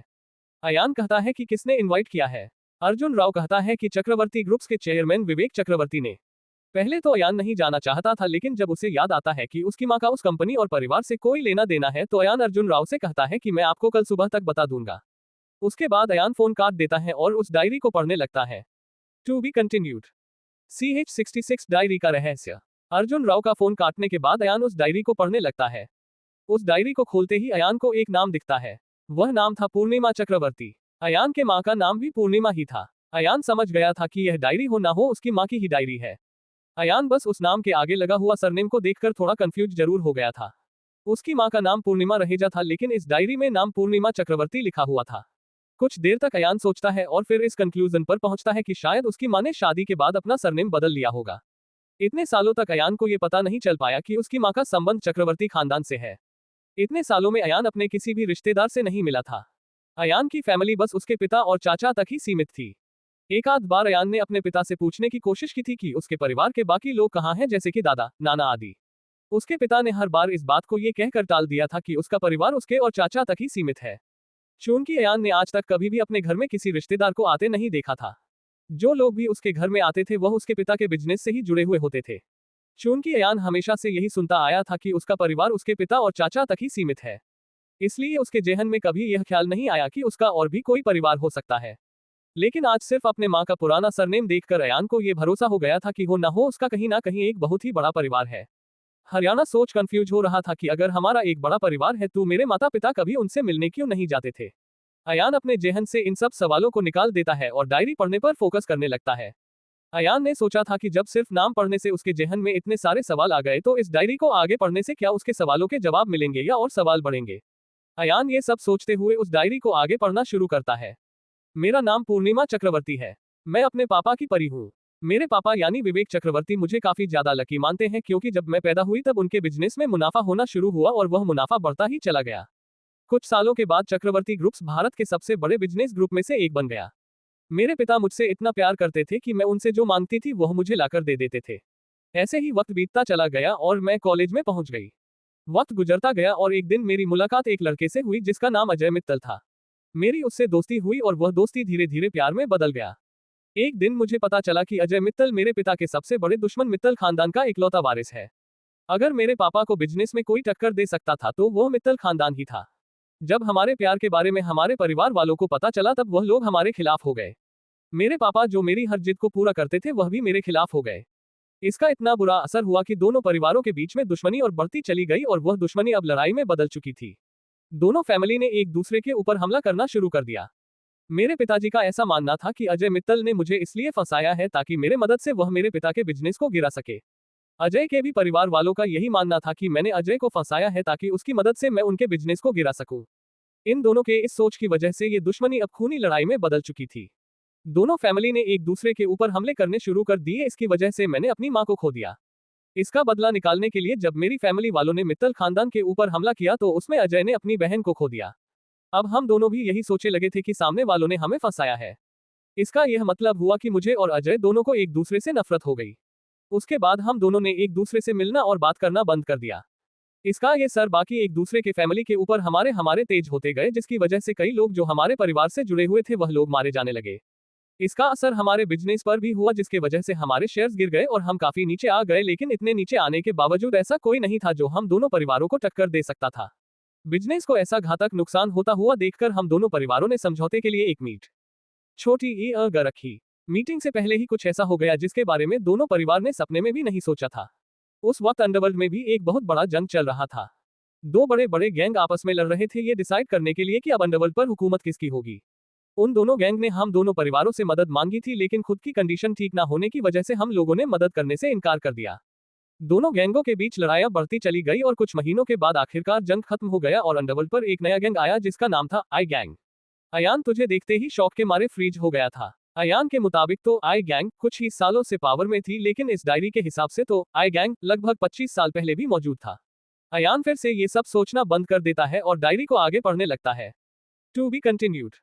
CH-67 family struggle. आई गैंग जब अंडरवर्ल्ड के सत्ता में आई तो उसने उन सारे लोगों को टारगेट करना शुरू कर दिया जिन्होंने या तो सामने वाले गैंग रोजेस की मदद की थी या फिर मदद करने से इनकार कर दिया था। इस जंग का एक ही परिवार को फायदा हुआ था, जो थे गायकवाड़ परिवार। अपनी मदद करने की वजह से आई गैंग ने कुछ ही महीनों में गायकवाड़ खानदान को हमारे बराबर में लाकर खड़ा कर दिया। हम दोनों परिवार के रिश्ते ठीक नहीं थे, जिसका फायदा उठाकर गायकवाड़ खानदान ऊपर बढ़ने लगा। मीटिंग रखने से पहले हम लोगों ने एक दूसरे से वादा किया था कि अब कोई हमला नहीं होगा, लेकिन गायकवाड़ खानदान ने हम दोनों परिवारों के दुश्मनी को और ज्यादा बढ़ाने के लिए हम दोनों परिवारों के ऊपर हमला करवा दिया, जिसमें हमारे काफी लोगों की मौत हो गई। कुछ तो इतने जख्मी हो गए थे कि बहुत मुश्किल से डॉक्टरों ने उन्हें बचाया था। इस हमले की वजह से हम दोनों परिवारों के बीच में तनाव और बढ़ने लगा और हम लोगों ने फिर से एक दूसरे के ऊपर हमला करना शुरू कर दिया। जब तक हम दोनों के परिवारों को ये रियलाइज होता है कि हम दोनों को एक दूसरे के खिलाफ भड़काया गया है, उससे पहले ही गायकवाड़ खानदान आई गैंग की मदद से हम दोनों परिवारों को पीछे छोड़ते हुए काफी आगे निकल गया था। इतने बड़े झटके से उबरने के लिए हम लोगों ने तत्काल मीटिंग रखी और एक दूसरे के परिवारों से मुलाकात की। उस मीटिंग के बाद हम दोनों परिवार एक दूसरे के साथ आ गए, जिसकी वजह से एक बार फिर से गायकवाड़ खानदान काफी पीछे चला गया था। इस बात से परेशान होकर गायकवाड़ खानदान ने आई गैंग की मदद लेकर हमारे ऊपर हमले करवाने शुरू कर दिए। हम लोग का ज्यादा असर नहीं हुआ क्योंकि हम दोनों परिवार एक साथ आ चुके थे। मेरी और अजय के बीच की दूरियां कम होने का नाम ही नहीं ले रही थी। हम दोनों की नजर में सामने वाला हमारे परिवार के लोगों का कातिल था। जब एक दिन हमें पता चला कि आखिर हुआ क्या था, उस दिन हम दोनों परिवारों को अपने किए कराए पर पछतावा हुआ। दरअसल गायकवाड़ खानदान हमेशा से ऊपर आना चाहता था, लेकिन उन लोगों के पास इतनी कैपेसिटी नहीं थी कि वह मित्तल खानदान या फिर चक्रवर्ती खानदान के आसपास में पहुंच सके। जब उन्हें पता चला कि दो अपोजिट परिवारों के वारिस एक दूसरे के प्यार में पागल हो चुके हैं, तो फायदा उठाकर उन लोगों ने दोनों परिवारों के कान भरने शुरू कर दिए। गायकवाड़ खानदान के इस प्लानिंग का इतना खतरनाक असर हुआ कि हमारे परिवार के लगभग कई दर्जन लोग मारे गए और हमारी शेयर्स कुछ ज्यादा ही नीचे गिर गए। काफी चीजों को रिकवर करने के बाद कुछ सालों के बाद हम लोग फिर से उसी मुकाम पर पहुंच गए जहां पहले हुआ करते थे। चूंकि अब दोनों फैमिली एक साथ आ चुके थे, जिसकी वजह से हम लोग पहले से काफी ज्यादा अच्छी पोजीशन में आ चुके थे। आप हम दोनों परिवारों का एक ही मोटिव था, गायकवाड़ खानदान की बर्बादी। लेकिन जब तक उन लोगों को आई गैंग का सपोर्ट था, तब तक हम दोनों परिवारों के लोग उनका कुछ नहीं बिगाड़ सकते थे। इसलिए हमने विदेश के एक लोकल गैंग ब्लैक बीटल को आई गैंग को खत्म करने की सुपारी दे दी। जब ब्लैक बीटल के लोगों ने उस वक्त के आई गैंग के लीडर स्टीफन को मारने की कोशिश की, तब हमारे परिवारों ने रोजेस का साथ देकर आई गैंग को पूरी तरीके से खत्म कर दिया। आई गैंग के खत्म होने के बाद गायकवाड़ खानदान जिंदा रहने की चाहत में इधर उधर भागने लगा। अब गायकवाड़ खानदान की ऐसी हालत आगे कुआं और पीछे खाई वाली हो गई थी। एक तरफ उन्हें हमारा परिवार ढूंढ रहा था और दूसरे तरफ रोजेस भी उन्हें ढूंढ रहे थे। किसी तरफ कोई उम्मीद ना देख पाने की वजह से गायकवाड़ खानदान के लीडर समीर गायकवाड़ ने हमारे परिवारों के सामने अपने हथियार डालकर आत्मसमर्पण कर दिया। जान बख्शने की एवज में दोनों परिवारों ने गायकवाड़ खानदान के आधे शेयर्स को अपने नाम करवा लिया था, जिसकी वजह से गायकवाड़ खानदान अचानक टॉप से गायब हो गई। लगभग 10 सालों तक ये सब चलता रहा। उसी बीच मैंने और अजय ने शादी कर ली और हमारा एक बच्चा भी हुआ, जिसका नाम हमने रखा अयान मित्तल। ये सब पढ़ने के बाद अयान को जो भी शक था वह दूर हो गया था। अयान को पूरी तरीके से विश्वास हो गया था कि वह मित्तल खानदान और चक्रवर्ती खानदान दोनों से डायरेक्टली जुड़ा हुआ है। अयान उसके आगे मैं पढ़ना चाहता था, लेकिन उसके बाद पूरा का पूरा डायरी खाली था। अयान को ये जानने में अब बहुत ही ज्यादा दिलचस्पी थी कि आखिर 10 साल के बाद ऐसा क्या हो गया जिसकी वजह से उसके माता पिता अपने परिवार से अलग हो गए, और अयान को कभी आज तक पता नहीं लगने दिया कि वह इस देश के सबसे बड़े खानदानों से ताल्लुक रखता है। अयान सर डायरी को बार बार देखता जा रहा था कि कहीं उससे कुछ छूट तो नहीं गया। अयान उसके बाद डायरी के हर एक पन्ने को चेक करता है, लेकिन उसे वह डायरी खाली ही मिलती है। कुछ देर के सोचने के बाद अयन इस कंक्लूजन पर पहुंचता है कि अब जो कुछ भी उसे मिलेगा वह उसे लंदन की उस लॉकर में ही मिलेगा। अयान अब ये सोचने में लग गया था कि वह किस तरीके से लंदन जा सकता है और किसी को उसके ऊपर शक भी ना हो। काफी देर के बाद अयान को एक बात याद आता है और अयान अपने बॉस अर्जुन राव को फोन मिला देता है। अर्जुन राव जल्दी फोन उठाता है। इससे पहले कि अर्जुन राव कुछ बोल पाता, अयान से पूछता है कि विवेक चक्रवर्ती ने उसे कहाँ इनवाइट किया है। अर्जुन राव कहता है कि इसका मतलब है कि तुम वहां जाने के लिए तैयार हो। To be continued. CH-68 London पहुंचने की तलब। अयान की बातों को सुनकर अर्जुन राव कहता है कि इसका तो मुझे पता नहीं है। अयान कहता है कि आप प्लीज पता करके बताइए कि उन्होंने मुझे कहाँ बुलाया है। अर्जुन राव कहता है कि ठीक है, मैं तुम्हें थोड़ी देर में बताता हूँ। लगभग 1 घंटे के बाद अर्जुन राव का कॉल आता है कि उन्होंने अयान को मिलने के लिए अपने एक आइलैंड पर बुलाया है जो गोवा के बगल में ही है। अयान इस बात को सुनकर थोड़ा मायूस हो जाता है और कहता है कि उन्हें कह दीजिए कि मैं उनसे छुट्टी के बाद मिलूंगा। अर्जुन राव कुछ कहना चाहता था, लेकिन अयान उसे कहता है कि प्लीज सर। अर्जुन राव मान जाता है और उनसे मिलने के डेट को 10 दिनों के लिए बढ़ा देता है। अयान अब अपने पुराने दिनों को याद करने लगता है। जहां तक अयान को याद था, बचपन में वह किसी बहुत ही बड़े बंगलों में रहता था। काफी सारे नौकर थे जो उसके है बातों का ध्यान रखा करते थे। चूंकि अयान उस वक्त कुछ 5-6 साल का था, इसलिए उसे कुछ खास याद नहीं था। अचानक एक दिन वह लोग मुंबई में आकर बस गए। अयान को जब होश हुआ तब वह मुंबई में ही रहा करता था। रात ज्यादा हो जाने की वजह से अयान वही सोफे पर ही सो जाता है। अयान की नींद सुबह अपने दरवाजे पर एक खटखटाहट के साथ खुलती है। अयान उठता है और अपना मुंह धोता है और अपने आप से कहता है कि इतनी सुबह और वह भी मेरे घर पर कौन आ गया, कहीं कोई नई मुसीबत तो नहीं। अयान उसके बाद दरवाजा खोलता है और सामने देखते हुए कहता है कि तुम यहाँ क्या कर रही हो और तुम्हें मेरे घर का पता कैसे मिला। स्नेहा अयान को धक्का देकर बगल में करती है और अंदर घुस जाती है। अयान उसे कहता है कि यह क्या बदतमीजी है। स्नेहा अयान के गालों को पिंच करते हुए कहती है कि मैं अपने होने वाले घर को एक्सप्लोर करने आई हूँ। स्नेहा की बातों को सुनकर अयान कहता है कि बकवास करना बंद करो और मुझे ये बताओ कि तुम्हें मेरे घर का पता किसने दिया। स्नेहा उसकी तरफ देखते हुए कहती है कि कल मैंने तुम्हारा पीछा किया था और मुझे तुम्हारे घर का पता चला। अयान कहता है कि तुम अपने हरकतों से कब बाज आओगी। अयान की बात को सुनकर यह कहती है कि जिस दिन तुम मुझे अपनी गर्लफ्रेंड बना लोगे उस दिन मैं अपनी हरकतों से बाज आ जाऊंगी। अयान कहता है कि अपने सपनों की दुनिया में ज्यादा मत जियो और रियलिटी में आ जाओ। मैंने तुम्हें कितनी बार कहा है कि हम दोनों का कुछ नहीं हो सकता, हमारे बीच दोस्ती के अलावा और कुछ नहीं हो सकता। स्नेहा अयान के इस बात को सुनकर एक अजीब तरीके का एक्सप्रेशन देती है और कहती है कि बहुत जल्द तुम्हारा ये सोच भी बदल जाएगा। इसके बाद स्नेहा अयान के घर में घूमने लगती है। कुछ ही देर में स्नेहा अयान के छोटे से घर को पूरी तरीके से देख लेती है। घर को अच्छी तरह से देखने के बाद स्नेहा कहती है कि तुम्हारा घर इतना बुरा भी नहीं है, लेकिन मुझे यहाँ एडजस्ट करना होगा। अयान कहता है कि तुम्हारा हो गया हो तो यहाँ से बाहर निकलो। स्नेहा कहती है कि कैसे हो तुम, घर आए मेहमान से चाय पानी भी नहीं पूछा। अयान कहता है कि मैं चाय नहीं पीता और अभी मैंने घर में कुछ नहीं है, मेरा पूरा घर खाली है, इसलिए तुम यहाँ से बाहर निकलो। अयान उसके बाद स्नेहा को पकड़ के अपने घर से बाहर निकाल देता है और गेट को उसके मुंह पर बंद कर देता है। स्नेहा वहां खड़ी होकर कुछ देर तक हंसती है और फिर चली जाती है। अयान अंदर आते हुए अपने आप से कहता है कि क्या मुसीबत है यार, इस लड़की है, कुछ करना होगा। अयान अब किसी भी कीमत पर लंदन जाना चाहता था। कुछ देर तक इस बारे में सोचने के बाद अयान अर्जुन राव को कॉल लगाता है। अर्जुन राव के फोन उठाते ही अयान कहता है कि सर आपने उस लंदन वाले प्रोजेक्ट के बारे में क्या सोचा है। अर्जुन राव कहता है कि लंदन वाला प्रोजेक्ट बहुत ज्यादा पेचीदा है जिसके लिए हमें बहुत सारे एक्सपीरियंस लोगों की जरूरत है। अयान कहता है कि सर मुझे भी उस प्रोजेक्ट का हिस्सा बना दीजिए। अर्जुन राव कहता है कि मैं ऐसा नहीं कर सकता क्योंकि कंपनी के कुछ पॉलिसीज है। चूंकि तुमने अभी कंपनी को 1 महीने पहले ही ज्वाइन किया है तो मैं तुम्हें उस प्रोजेक्ट का हिस्सा नहीं बन सकता क्योंकि तुम्हारे पास कोई एक्सपीरियंस नहीं है। अयान कहता है कि क्या आपके बराबर एक्सपीरियंस वाले लोगों ने ऐसा कुछ बनाकर आपको दिया जिससे आप सीधे चक्रवर्ती ग्रुप से लिंकेज बैठा सके। अर्जुन राव कहता है कि नहीं, अब तक तो किसी ने ऐसा नहीं किया है। अयान कहता है कि इसीलिए तो आप मुझे स्पेशल रिकमेंडेशन के जरिए भेज दीजिए। अर्जुन राव कहता है कि इस प्रोजेक्ट में सिंघानिया ग्रुप्स और जिंदल ग्रुप्स भी शामिल हैं। उनका कहना है कि इस प्रोजेक्ट में सिर्फ एक्सपीरियंस लोग ही जाएंगे। अयान कहता है कि आप मुझे अपनी तरफ से स्पेशल रिकमेंडेशन के जरिए तो भेज सकते हैं ना। अर्जुन राव कहता है कि अगर मैं तुम्हें रिकमेंड करूं भी तो अगर उन दोनों लोगों ने तुम्हें वहां जाने से मना कर दिया तो फिर मैं भी कुछ नहीं कर पाऊंगा। अर्जुना कहता है कि अगर उन दोनों में से कोई एक भी अगर तुम्हें इस प्रोजेक्ट पर ले जाने के लिए तैयार हो जाए तो तुम जा सकते हो। अयान कहता है कि आपके कहने का क्या मतलब है। अर्जुन राव कहता है कि 3 कंपनियों ने एक साथ मिलकर इस प्रोजेक्ट को लॉन्च किया है, तो अगर कोई 2 कंपनी भी किसी एम्प्लॉय को सपोर्ट कर दे कि उसे जाना है तो वह जा सकता है। अर्जुना कहता है कि मैं तो तुम्हें सपोर्ट कर दूंगा, लेकिन तुम्हें उन दोनों कंपनीज में से किसी एक का भी सपोर्ट लेना होगा, उसके बाद तुम्हें जाने से कोई नहीं रोक सकता। अयान कहता है कि आप बस मेरा नाम भेज दीजिए, उसके आगे मैं संभाल लूंगा। अर्जुन राव कहता है कि मुझे ऐसा नहीं लगता है कि वह लोग तुम्हें ले जाने के लिए राजी होंगे। अयान कहता है कि मैं वह सब देख लूंगा। अर्जुन राव कहता है कि ठीक है और फोन काट देता है। अयान अब ये सोच रहा था कि वह किस तरीके से इन दोनों कंपनी में से किसी एक का सपोर्ट हासिल करेगा। To be continued. CH69 Sneha से मिली मदद। कुछ देर तक सोचने के बाद अयान को आखिर पता चल ही जाता है कि वह उन दोनों कंपनी में से किसी एक का सपोर्ट कैसे लेगा। काफी देर तक सोचने के बाद अयान किसी को कॉल लगाता है। कॉल कोई लड़की उठाती हो और कहती है कि मुझसे इतनी दूरी भी तुम्हें बर्दाश्त नहीं हुई। अयान कहता है कि मुझे तुमसे अभी मिलना है। सामने से वह लड़की कहती है कि मैं तुम्हें एक एड्रेस भेज रही हूँ, वहां पहुंच जाओ। अयान उसके बाद फोन काट देता है और उसके फोन पर एक लोकेशन आ जाता है। अयान उस लोकेशन पर जाने के लिए निकल जाता है। कुछ ही देर में अयान एक रेस्टोरेंट के पास पहुंच जाता है। वह एक जाना माना रेस्टोरेंट था जहां अमीर बाप की बिगड़ी हुई औलादें आया करती थी।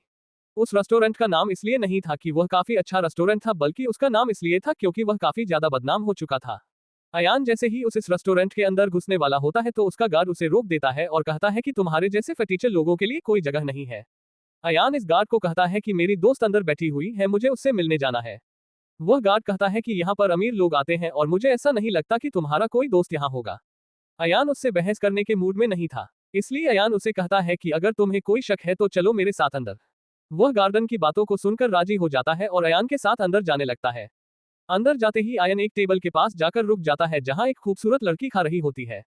अयान उसे देखते हुए कहता है कि मुझे बुलाने के लिए तुम्हें ऐसी जगह मिली थी क्या। वह लड़की अपना मुंह उठाती है और अयान को देखते हुए कहती है कि मेरा यहाँ इस वक्त रोज का यहाँ आना जाना है और मैं अपना नाश्ता यही करती हूँ। उस लड़की को देखने के बाद वह गार्ड शौक के मारे फ्रीज हो गया था। वह गार्डन की तरफ देखते हुए कहता है कि माफ कीजिएगा सर, मुझे पता नहीं था कि आप स्नेहा मैडम के दोस्त हैं। अयान उसे कहता है कि अब आपको पता चल गया है तो आप फिर से जाकर अपना काम कीजिए। उसके बाद वह गार्ड वापस अपने जगह पर चला जाता है। अयान को देखते हुए स्नेहा कहती है कि कुछ देर पहले तो तुम मुझे अपने घर से निकाल रहे थे और आज पहली बार तुम मुझसे मिलने आए हो। मुझे तो अपनी आंखों पर भरोसा ही नहीं हो रहा है। अयान कहता है कि मुझे तुमसे एक फेवर चाहिए। स्नेहा कहते हैं कि तुम्हारे लिए तुम कुछ भी कर सकती हूँ, बस बताओ कि तुम्हें क्या चाहिए। आई एम स्नेहा किस बात को नजरअंदाज करते हुए कहता है कि यह बात तुम्हारे बिजनेस से रिलेटेड है। स्नेहा कहती है कि अच्छा ठीक है बताओ। अयान कहता है कि मैंने सुना है कि तुम्हारी कंपनी लंदन के लिए एक प्रोजेक्ट लॉन्च करने वाली है। स्नेहा खाती हुई कहती है कि हाँ करने वाली है। अयान कहता है कि राव कंपनी मेरा नाम रिकमेंड करने वाली है तो मैं चाहता हूं कि तुम्हारी कंपनी उनके रिकमेंडेशन को सपोर्ट करे। स्नेहा कहती है लेकिन उस प्रोजेक्ट का रूल है कि सिर्फ काफी ज्यादा एक्सपीरियंस वाले लोग ही जा सकते हैं। अयान कहता है कि तुम ऐसा कर सकती हो या नहीं ये बताओ। स्नेहा कहती है कि ठीक है, मैं तुमसे वादा करती हूँ कि हमारी कंपनी तुम्हारे रिकमेंडेशन को जरूर सपोर्ट करेगी। पहले तो अयान को इस बात का दुख था कि उसे स्नेहा से मदद मांगना पड़ा और दूसरा इस बात का शौक लगा कि स्नेहा बिना ना नुकुर किए हुए मान गई थी। अयान उसे थैंक यू कहता है और वहां से निकलने वाला ही होता है कि स्नेहा उसे रोक देती है। स्नेहा कहती है कि मैं जब तुम्हारे घर आई थी तो तुमने मुझे पानी तक के लिए नहीं पूछा था, लेकिन मैं तुम्हारी जैसी नहीं हूँ। मैं चाहती हूँ कि तुम भी यहाँ बैठकर मेरे साथ नाश्ता करो। अयान कहता है कि क्या पूछने के लिए मैं तुम्हारा शुक्रगुजार हूँ, लेकिन फिलहाल मेरे पास वक्त नहीं है क्योंकि मुझे अभी कहीं जाना है। उसके बाद अयान वहां से उठकर जाने लगता है, लेकिन स्नेहा उसे रोकते हुए उससे पूछती है कि तुमने मुझे ये तो बताया ही नहीं कि तुम लंदन क्यों जाना चाहते हो। अयान कहता है कि मुझे लंदन जाना है क्योंकि मैं अगर इस प्रोजेक्ट का हिस्सा बन गया तो मेरी तरक्की काफी जल्दी हो जाएगी। मेरे परिवार के मौत के बाद काफी मुश्किलों से मैं अपने पैरों पर खड़ा हो पाया हूँ। अयान के इस बात को सुनकर स्नेहा कुछ नहीं कहती है और चुपचाप खाती रहती है। अयान उसके बाद उस रेस्टोरेंट निकलकर वापस अपने घर पहुंच जाता है। अयान डार्क वेब के जरिए बड़े बड़े इलीगल चीजों पर अपनी नजर गड़ाए बैठा था। जाफर के मौत के बाद मुंबई में काफी कत्लेआम हुआ था, जिसकी वजह से मुंबई की बहुत सारी छोटी मोटी गैंग रातों रात खत्म हो गई थी। उसी दिन जाफर की जगह पर अबुल आजाद ने हामिद को बैठा दिया था। हामिद एक कम उम्र का लड़का था, लेकिन वह जाफर से ज्यादा होशियार और खूंखार था। अयान को हामिद से कोई दिक्कत नहीं थी क्योंकि उसके परिवार के मौत के पीछे हामिद का कोई हाथ नहीं था। चूंकि हामिद अबुल आजाद के लिए काम किया करता था, पर शायद वह अयान के लिए आगे चलकर प्रॉब्लम क्रिएट कर सकता था। अयान इस मैटर को ये सोचकर छोड़ देता है कि फ्यूचर का प्रॉब्लम फ्यूचर में देखा जाएगा। अयान को डार्क वेब के जरिए काफी कुछ पता चलता रहता था, लेकिन अब तक ऐसी कोई जानकारी नहीं मिली थी जो अयान के किसी काम आ सके। कुछ और चीजों का पता लगाने के लिए अयान डार्क वेब में अपने नाम का भी एक अकाउंट बनाता है, जिसका नाम वह रखता है किलर एक्स। अयान जब अपना अकाउंट बनाता है तो उसके बाद अयान को एक ऐसी इंफॉर्मेशन मिलती है जिसे देखकर आया उनके चेहरे पर 440 वोल्ट की स्माइल आ जाती है और अयान मन ही मन कहता है कि अब मेरे लिए ये सब और भी ज्यादा आसान हो जाएगा। To be continued. CH70 खुफिया डील। अयान जब डार्क वेब पर यह देखता है कि अंडरवर्ल्ड के अंदर एक बहुत बड़ी खुफिया डील होने वाली है तो उसके बारे में सोचकर उसका रोम रोम खिल उठता है। अयान को पता चला था कि मुंबई के बगल वाले जंगल में आज रात 12 बजे एक खतरनाक डील होने वाली है। वह कुछ नैनोबोट्स की डील थी। वह नैनोबोट्स क्या करते थे इसके बारे में तो अयान को कुछ पता नहीं चला था, लेकिन अयान इसे देखकर कंफर्म हो गया था कि यह कुछ कमाल की चीज है। अयान रात के वक्त उस जंगल के झाड़ियों में छिप जाता है और डील होने का इंतजार करने लगता है। लगभग 12 बजे कुछ लोग उस जंगल में आते हैं। दोनों तरफ के लोग अपने गार्ड्स के साथ आए थे। एक काले सूट पहना हुआ आदमी आगे आता है जिसके हाथ में एक सूटकेस था। वह काले सूट वाला आदमी जिस आदमी के सामने आया था उसे देखकर अयान भी शॉक हो गया था। वह आदमी कोई और नहीं बल्कि संजय सिंघानिया था। वह काले सूट वाला आदमी एक बॉक्स को बाहर निकालता है और संजय सिंघानिया के सामने रख देता है। उस बॉक्स को देखते हुए संजय सिंघानिया कहता है कि तुम्हारा सामान तो काफी अच्छे हैं, लेकिन मैं बिना कंफर्मेशन के कुछ नहीं करता।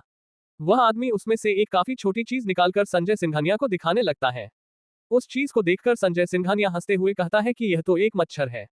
काले सूट वाला आदमी संजय सिंघानिया को हंसते हुए देखकर कहता है कि आपके देश में लगभग हर जगह मच्छर पाए जाते हैं, इसलिए हमने उस नैनोबॉट को मच्छर का आकार दिया है।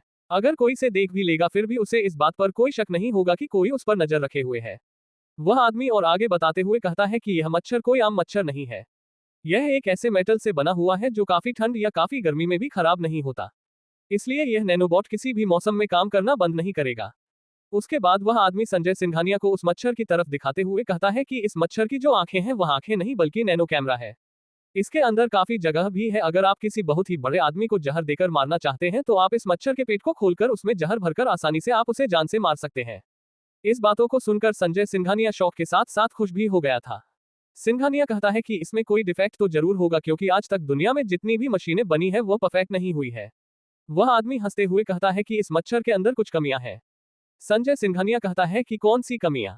वह आदमी कहता है कि इस मच्छर में माइक नहीं है। मेरे कहने का मतलब है कि यह मच्छर सिर्फ आवाज को रिकॉर्ड कर सकता है लेकिन आवाज निकाल नहीं सकता। संजय सिंघानिया उसकी बातों को सुनकर कहता है कि यह सिर्फ एक ही कमी है या और भी कमियां हैं? वह आदमी कहता है कि इसके अंदर एक और छोटी सी कमी और है। संजय सिंघानिया कहता है कि ठीक है तो उसे भी बता दो। वह काले सूट वाला आदमी कहता है कि इस मच्छर के अंदर ज्यादा स्टोरेज स्पेस नहीं है, जिसकी वजह से यह सिर्फ 10 से 12 घंटों के फुटेज को ही अपने अंदर रिकॉर्ड कर सकता है। संजय सिंघानिया इस बात से थोड़ा निराश नजर आने लगता है। काले सूट वाला आदमी कहता है कि इस बात से निराश होने की जरूरत नहीं है, क्योंकि इसका हल हमने निकाल लिया है। सिंघानिया हंसते हुए कहता है कि क्या है वह हल? वह आदमी कहता है कि इसका स्पेस खत्म होने से पहले आप उस फुटेज इसको किसी और डिवाइस में ट्रांसफर कर सकते हैं, जिससे फिर से स्पेस खाली हो जाएगा और यह आगे रिकॉर्डिंग करना चालू रखेगा। संजय सिंघानिया कहता है कि चलो इतना बुरा भी नहीं है। वह आदमी उसके बाद कहता है कि मैं आपको इसका एक डेमोन्स्ट्रेशन दिखाता हूँ। वह आदमी है क्या स्क्रीन निकलता है और उससे उनमें से एक मच्छर को कंट्रोल करने लगता है। जैसे जैसे वह मच्छर को कंट्रोल कर रहा था वैसे वैसे वह मच्छर इधर उधर उड़ रहा था। वह आदमी संजय सिंघानिया को उसे स्क्रीन की तरफ दिखाते हुए कहता है कि ये देखिए, जहां जहां यह मच्छर जा रहा है वहां वहां की रिकॉर्डिंग आपको दिख रही है। वह आदमी कहता है कि आपको जिसके ऊपर नजर रखना है उसके घर के किसी कोने में आप इस मच्छर को सेट कर दीजिए, उसके बाद आप वहां के हर हरकत को स्क्रीन पर बैठे बैठे देख सकते हैं। यह बिल्कुल एक स्पाई कैमरे की तरह है जिसका पता लगाना नामुमकिन है। यह एक घातक हथियार की तरह भी साबित हो सकता है। यह अब तक की सबसे आधुनिक टेक्नोलॉजी में से एक है और अब तक लॉन्च भी नहीं की गई है। वह आदमी उसके पास संजय सिंघानिया से पैसों का सूटकेस ले लेता है और जाते हुए कहता है कि गायकवाड़ खानदान ने तुम्हारे ऊपर भरोसा जता या है, इसे कभी टूटने मत देना वरना इसका क्या अंजाम होगा वह तुम बेहतर समझते हो। उसकी बातों को सुनकर संजय सिंघानिया कहता है कि अब बिल्कुल भी चिंता मत करें, मैं उनके विश्वास पर खड़ा उतरूंगा। उसके बाद संजय सिंघानिया भी वापस जंगल के बाहर जाने लगता है और वह काले सूट वाला आदमी भी जंगल से बाहर जाने लगता है। दोनों जंगल के दो तरफ से आए थे, इसलिए अयान यह नहीं सोच पा रहा था कि वह किसका पीछा करे। कुछ देर के बाद अयान ये सोचता है कि संजय सिंघानिया कहीं जाने वाला नहीं है, क्योंकि अयान ने पहले ही उसके पूरे कंपनी के सिस्टम में वायरस फैला कर रखा था, जिसकी वजह से वह आसानी से उसके बारे में पता लगा सकता था। वह काले सूट वाला आदमी अयान के लिए एक अजनबी था, इसलिए अयान उसका पीछा करने का डिसीजन लेता है और धीरे धीरे से चुपके चुपके से उसका पीछा करने लगता है। To be continued. CH-71 पुरानी हवेली। अयान उस काले सूट वाले आदमी का पीछा करते करते जंगल के और अंदर पहुंच जाता है, जहां वह देखता है कि जंगल के अंदर ही उन लोगों ने अपनी गाड़ी पार्क करके रखी थी। ज्यादा रात हो जाने की वजह से वहां कुछ दिख नहीं रहा था, लेकिन उस गाड़ी का नंबर अयान को साफ साफ दिखाई पड़ रहा था, इसलिए अयान उसकी एक तस्वीर खींच लेता है और धीरे धीरे उन लोगों के और पास जाने लगता है ताकि उनकी बातें सुन सके। अयान अब इतना नजदीक पहुंच गया था कि अब वह आसानी से वहां होने वाली किसी भी आवाज को सुन सकता था। वह काले सूट वाला आदमी गाड़ी में बैठने वाला होता है कि उसे एक फोन आता है, जिसकी वजह से हुआ रुक जाता है और फोन को रिसीव करता है। सामने वाले की आवाज सुनकर वह आदमी कहता है कि आप चिंता मत कीजिए वरुण सर, मुंबई के सबसे बड़े बिजनेसमैन का हमने अपने साथ मिला लिया है। कुछ ही वक्त में चक्रवर्ती और मित्तल खानदान के बिजनेस को मुंबई से उखाड़ फेंक देंगे। इसमें कई लाशें भी गिरेंगी। वह आदमी कहता है कि वह बिजनेसमैन हमसे भी कुछ चाहता है। अयान के मुताबिक शायद सामने वरुण नाम के आदमी ने काले सूट वाले आदमी से पूछा होगा कि वह क्या चाहता है। सूरवाल आदमी कहता है कि वह चाहता है कि हम कोई किलर एक्स नाम का किलर है जो उसके लोगों को टारगेट कर रहा है, उसे हम ढूंढकर खत्म कर दे। आप चिंता मत कीजिए वरुण सर, ठीक है, हम अपने खुफिया लोगों को इस किलर एक्स को ढूंढने के लिए भेज देते हैं। इतना कहने के बाद वह आदमी फोन काटता है और गाड़ी में बैठकर वहां से रवाना हो जाता है। अयान उसे तब तक देखता है जब तक वह उसकी आंखों से ओझल नहीं हो गया था। अयान उसके पास उस जंगल से निकलकर वापस अपने घर आ जाता है। घर आने के बाद अयान सोचता है कि संजय सिंघानिया ने देश के सबसे बड़े खानदानों में से गायकवाड़ खानदान से हाथ मिला लिया है। अयान अपने आप से कहता है कि यह संजय सिंघानिया जितना कमजोर मैं इसे समझ रहा था इतना यह है नहीं। देश के सबसे बड़े खानदानों में से एक को मेरे पीछे लगा दिया है। मुझे संभल कर रहना होगा वरना आगे कुछ भी हो सकता है। अयान उसके बाद सो जाता है और अगली सुबह उसे अर्जुन राव का कॉल आता है कि अयान को जिंदल खानदान ने भी हरी झंडी दे दी है। इसका मतलब है कि अब वह उस प्रोजेक्ट के लिए लंदन जा सकता है। अयान उनसे पूछता है कि इस प्रोजेक्ट के लिए कब लंदन जाना है। अर्जुन राव कहता है कि अगले हफ्ते। अयान उसके बाद फोन रख देता है और बाहर ताजी हवा खाने के लिए निकल जाता है। जैसे ही अयान बाहर निकलता है तो अपने घर के बाहर स्नेहा को खड़ा पाता है। अयान को देखती है और अपना हाथ उसकी तरफ वेव करती है। अयान उसके पास जाता और पूछता है कि तुम यह क्या कर रही हो। स्नेहा उससे कहती है कि chill Ayan, now I am your neighbour. Ayan उसकी बातों को सुनकर शॉक हो जाता है, उससे पूछता है कि क्या बात कर रही हो। अयान को अयान के बगल वाले घर की तरफ इशारा करते हुए कहती है कि मेरे परिवार ने इस हवेली को खरीद लिया है। अयान उसे देखते हुए कहता है कि मैंने तो सुना है किसके घर में भूत प्रेत रहते हैं। स्नेहा कहती है कि क्या बात कर रहे हो, इस जमाने में भी तुम भूत प्रेत पर भरोसा करते हो।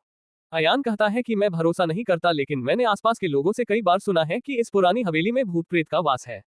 दुनिया कहती है कि कहीं तुम मुझे डराने की कोशिश तो नहीं कर रहे हो ना। अयान कहता है कि अगर तुम्हें मेरे ऊपर भरोसा नहीं है तो मैं तुम्हें अभी कंफर्म करवा देता हूँ। अयान वहां से जा रहे एक आदमी को पकड़ता है और उससे इस हवेली के बारे में पूछता है। वह आदमी कहता है कि तुम्हें पता नहीं है क्या इस हवेली में भूत प्रेत का वास है। न जाने कितने लोगों ने रात के वक्त इसके बालकनी में किसी को टहलते हुए भी देखा है। अयान उसे छोड़ देता है और वह आदमी वहां से चला जाता है। उस आदमी के जाने के बाद अयान स्नेहा की तरफ देखते हुए बोलता है, जो पहले से ही किसी सोच में डूबी हुई थी, कि अब तुम्हें मेरी बातों पर भरोसा हुआ। स्नेहा अयान की तरफ देखते हुए यहाँ कहती है और कंफ्यूजन में ही वहां से चली जाती है। अयान उसे जाते हुए देखकर काफी खुश हो जाता है क्योंकि आज स्नेहा ने उसे ऐसा कुछ नहीं कहा था जो वह हमेशा कहती रहती थी। अयान के घर के बगल में एक आलीशान हवेली थी जो काफी दूर में फैली हुई थी। कहते थे कि उस हवेली को राजा महाराजाओं ने बनवाया है। कुछ 50-60 साल पहले तक कुछ लोग इस हवेली में रहा करते थे, लेकिन उसके बाद पता नहीं क्या हुआ, वह सारे लोग यहाँ से चले गए। उसके बाद हर तरफ यह अफवाह फैल गई कि उस हवेली में किसी भूत प्रेत का वास है। तब से लोग हमेशा उस हवेली से दूर ही रहते थे। यही वजह थी कि उस इलाके में ज्यादा लोग रहा नहीं करते थे। इसलिए अयान कब कहाँ क्या कर रहा है इसका ज्यादा लोगों को पता नहीं चलता था। हवेली के वजह से लोग रात के वक्त वहां आने जाने में भी डरते थे। अयान ने भी शुरू में इस चीज में दिलचस्पी नहीं थी, लेकिन कुछ ना मिलने की वजह से अयान को यह विश्वास हो गया कि यह बस एक अफवाह है। अयान ने स्नेहा को यह इसलिए कहा था ताकि वह उसके पड़ोस में आकर उसे परेशान न कर सके। अयान उसके बाद उस हवेली को एक नजर देखता है और वहां से निकल जाता है। To be continued. CH-72 broker Satish. Ayan ने इस बात का पता लगने के बाद कि गायकवाड़ खानदान उसे ढूंढ रहा है और इसके पीछे संजय सिंघानिया का हाथ है। अयान का दिल संजय सिंघानिया को कुत्ते की तरह पीटने का कर रहा था, लेकिन अयान अभी कुछ कर नहीं सकता था। सुबह स्नेहा से एनकाउंटर के बाद अयान बाहर जाता है और वापस आते वक्त अपने साथ एक नया फोन और सिम कार्ड लेकर आया था। अयान अब कुछ तूफानी करने के मूड में था। दूसरी तरफ स्नेहा अयान की बातों को सुनकर अपने चाचा राजकुमार जिंदल के पास पहुंचती है और उन्हें उस हवेली के बारे में सब कुछ बताने लगती है। स्नेहा की बातों को सुनकर राजकुमार जिंदल कहता है कि तुम क्या बोल रही हो स्नेहा, इस जमाने में भूत प्रेत पर कौन भरोसा करता है, ये सब कुछ नहीं होता और ये सब किसने बताया तुम्हें। स्नेहा कहती है कि वहां मौजूद सारे लोगों को इसके बारे में पता है, ब्रोकर ने हमें इसके बारे में नहीं बताया। राजकुमार जिंदल उस ब्रोकर को फोन करके बुलाता है और उससे ये सारी बातों के बारे में पूछता है। वह ब्रोकर मन ही मन सोचता है कि किस हरामी ने इन्हें इस बारे में बताया है। अगर इन लोगों ने उस हवेली को नहीं खरीदा तो मेरे 3 करोड़ के कमीशन का क्या होगा। मुझे इन लोगों को कुछ चक्कर चलाकर बाल्टी में उतरना होगा, वरना मैं अमीर बनते बनते रह जाऊंगा। वह ब्रोकर कहता है कि यह सब बस अफवाहें हैं जिसे लोगों ने फैला रखा है, वहां पर ऐसा कुछ नहीं है। जिस किसी ने भी आपको ये बताया है उसका दिमाग शायद खराब होगा या फिर दिमाग से पैदल होगा। ब्रोकर की बातों को सुनने के बाद राजकुमार जिंदल स्नेहा की तरफ देखते हैं जो गुस्से से लाल हो रही थी। इस ब्रोकर ने उसकी ही इंसल्ट कर दी थी क्योंकि राजकुमार जिंदल तक इस खबर को स्नेहा ने ही पहुंचाया था। स्नेहा को अगर कोई भी ऐसी स्थिति में देखता तो हंसी के मारे लोटपोट करने लगता। स्नेहा की ऐसी हालत देखकर उस ब्रोकर को थोड़ा डर लगने लगा था। उस ब्रोकर को देखते हुए स्नेहा कहती है कि तो तुम्हारे हिसाब से मेरा दिमागी संतुलन खराब है। अब उस ब्रोकर को समझ में आ गया था कि इस बात को स्नेहा ही राजकुमार जिंदल के पास लेकर आई थी। वह ब्रोकर अपनी बातों को बदलते हुए कहता है कि मेरे कहने का यह मतलब नहीं था मैडम। स्नेहा कहती है कि तो तुम्हारा क्या मतलब था। वह ब्रोकर कहता है कि मेरे कहने का मतलब था कि आपको जिसने बताया है उसका दिमागी संतुलन हिला हुआ है, आपका नहीं मैडम। स्नेहा को नॉर्मल होते हुए देखकर वह ब्रोकर राहत की सांस लेता है। वह राजकुमार जिंदल की तरफ देखते हुए कहता है कि सर आप उस हवेली तो खरीदेंगे ना। राजकुमार जिंदल कहता है कि बिल्कुल खरीदेंगे, क्योंकि वहां एक आलीशान होटल बनाने से हमें बहुत ज्यादा फायदा होगा। वह ब्रोकर यह सुनकर अंदर से काफी खुश हो गया था। वह हवेली काफी सालों से नहीं बिक रही थी, इसलिए उसके मालिक ने उस ब्रोकर को 2% देने का वादा किया था। राजकुमार जिंदल उस हवेली को 150 करोड़ में खरीदने वाला था ताकि उसे एक आलीशान होटल में बदल सके। इस हिसाब से उस ब्रोकर को 3 करोड़ मिलने वाले थे, जिससे उसकी आगे की लाइफ सेट हो जाने वाली थी।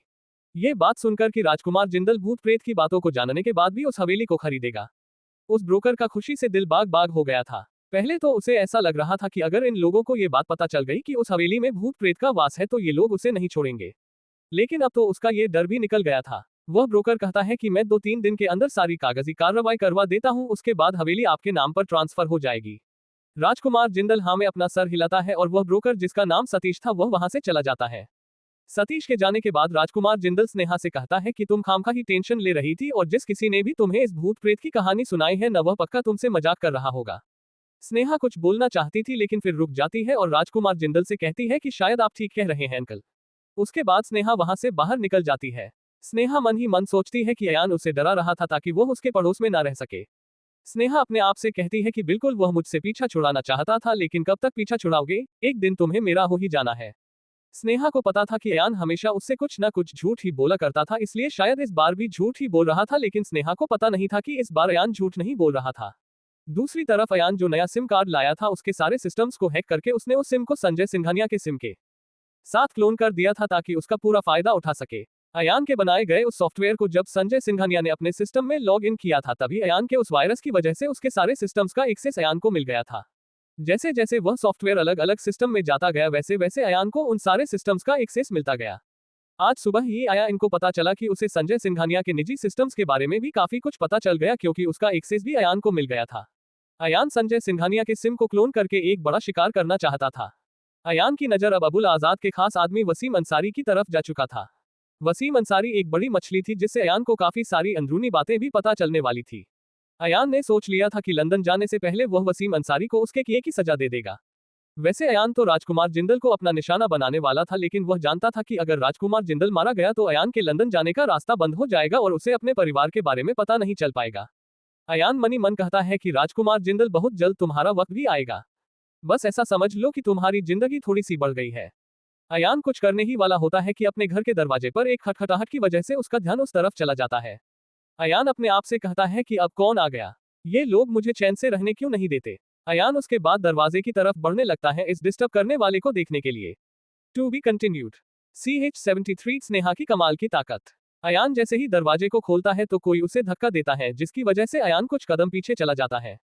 किसी ने अयान को इतनी जल्दी से धक्का मारा था कि अयान को उसे देखने का मौका तक नहीं मिला था। अयान जब अपना सर उठाकर दरवाजे की तरफ देखता है तो स्नेहा को वहां खड़ा देखता है जो गुस्से में लाल पीली हो रही थी। अयान उसे कहता है कि तुम्हारा दिमाग खराब हो गया है क्या। स्नेहा गुस्से से कहती है कि मेरा दिमाग खराब हो गया है। अयान इससे पहले कि कुछ कर पता स्नेहा उसके घर में घुसती है और अयान को धक्का देकर नीचे गिरा देती है और उसके हाथों को पकड़ते हुए उसके ऊपर चढ़ जाती है। अयान अपने आप को छुड़ाने की काफी कोशिश करता है, लेकिन स्नेहा की चंगुल से निकल नहीं पा रहा था। अयान को तो विश्वास ही नहीं हो पा रहा था कि जीरो फिगर वाली स्नेहा में इतनी ताकत होगी कि अयान उसके चंगुल से छूट नहीं पाएगा। स्नेहा कहती है कि तुम कितनी भी कोशिश क्यों न कर लो अपने आप को छुड़ा नहीं पाओगे। मैं बहुत सारे मार्शल आर्ट्स में एक्सपर्ट हूँ, बड़े बड़े लोग भी मुझसे उलझने में डरते हैं। अयान कहता है कि मैं क्या करूं और ये तुम्हारी ये कौन सी नई हरकत है, मुझे छोड़ो, दर्द हो रहा है मुझे। स्नेहा कहती है कि यह तुम्हारे किए ही सजा है। अयान कहता है कि क्या बकवास कर रही हो तुम और मैंने क्या किया है। स्नेहा कहती है कि तुम्हारी हिम्मत कैसे हुई मुझे झूठी खबर देकर डराने की। अयान कहता है कि किस तरीके की झूठी खबर। स्नेहा कहती है कि तुमने मुझे उस पुरानी हवेली के बारे में मुझे गलत जानकारी क्यों दी। अयान कहता है कि मैंने तुम्हें कोई गलत जानकारी नहीं दी। स्नेहा कहती है कि तुम चाहते हो कि मैं तुम्हारे पड़ोस में ना आ सकूं। अयान कहता है कि तुम्हारा दिमाग खराब हो गया है। स्नेहा कहती है आपकी तुम पहले मेरे सवाल का जवाब दो। अयान कहता है कि तुम मेरी जिंदगी के अलावा जहां जाओ जो करो मुझे कोई फर्क नहीं पड़ता।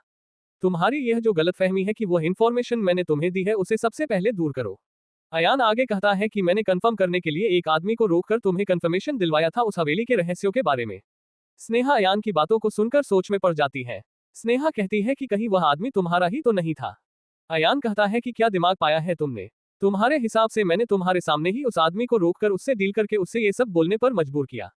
स्नेहा कुछ कहने ही वाली होती है कि अयान उसे रोक देता है और कहता है कि अगर तुम्हें अभी भी शक है तो तुम यहाँ किसी से भी पूछ सकती हो। लोग भी तुम्हें वही बताएंगे जो मैंने बताया था। अयान के इस बात को सुनने के बाद स्नेहा फिर से सोच में पड़ जाती है, लेकिन जल्द ही अयान की चीख को सुनकर अपने सोच से बाहर आ गई थी। दरअसल स्नेहा ने अयान के दोनों हाथों को एक अजीब एंगल में मोड़ कर रखा हुआ था, जिसकी वजह से अयान को अचानक इतना दर्द होने लगा कि उसे चीखने के लिए मजबूर होना पड़ा। स्नेहा अयान को चीखते हुए देखे जा रही थी, जिसकी वजह से अयान उसे कहता है कि अब तो छोड़ दो वरना मेरे दोनों हाथ टूट जाएंगे। स्नेहा अयान को छोड़कर उठ जाती है और वहां से निकल जाती है। अयान तभी उठता है लेकिन अपने हाथों को हिलाने डुलाने की कोशिश करता है लेकिन हिला नहीं पाता। तभी अयान के फोन पर एक मैसेज आता है जो स्नेहा ने भेजा था। उसमें लिखा हुआ था कि अयान के हाथ 1-2 दिन में ठीक हो जाएंगे। इस मैसेज को देखने के बाद अयान निराश हो जाता है। अयान को इस बात का यकीन हो गया था कि स्नेहा काफी ज्यादा ट्रेन फाइटर है, जिसका मुकाबला हर कोई नहीं कर सकता था। अयान सोचता है कि अगर वह स्नेहा का क्रश नहीं होता तो अब तक स्वर्ग सिधार गया होता। अयान अपने हाथों को पहले की तरह करने की कोशिश करता है लेकिन दर्द बढ़ जाने की वजह से अयान रुक जाता है। अयान को ऐसा लग रहा था जैसे कोई उसके हाथों को मरोड़ रहा हो। स्नेहा के पास इतनी ताकत होने की उम्मीद न होने का ये नतीजा था। अयान मन ही मन अपने आप को कोस रहा था कि उसने स्नेहा को उस हवेली के बारे में क्यों बताया। अगर अयान ने उसे इस नहीं बताया होता तो वह भी आज के प्लान पर काम कर रहा होता। अयान के आज का प्लान था कि वह वसीम अंसारी जैसी बड़ी मछली को फंसाने वाला था कि उसके परिवार की मौत का राज उसे पता चल सके। लेकिन स्नेहा के इस हरकत की वजह से अयान का ये प्लान 2 दिन के लिए एक्सटेंड हो गया था। अयान के छुट्टियों के 3 दिन ही बाकी थे और उसके बाद उसे लंदन के लिए निकलने वाला था। अयान के पास वह तीसरा दिन ही था जिस दिन वह इस बड़ी मछली का शिकार कर सकता था। जिंदगी की अब 2 ही मकसद फिलहाल बचे हुए थे। उसका पहला मकसद था अपने परिवार के मौत के राज तक पहुंचने का, जिसके लिए वसीम अंसारी जैसी बड़ी मछली को पकड़ना जरूरी था। अयान का दूसरा मकसद था उसके परिवार की असलियत को जानना, जिसके लिए उसे किसी भी कीमत पर लंदन पहुंचना था। लंदन पहुंचने से पहले अयान अपने परिवार के मौत के रहस्य को जानना चाहता था, जिसकी वजह से उसने वसीम अंसारी को अपने टारगेट बना लिया था। अयान उसके बाद अपने आप से कहता है कि वसीम अंसारी बस इतना समझ लो, तुम्हारी जिंदगी 2 दिन और बढ़ गई है लेकिन तीसरे दिन तुम्हारा मर जाना तय है। अब बस तेरे लिए है 2 दिन की चांदनी, उसके बाद फिर मैं अंधेरी रात। To be continued. CH-74 counter plan.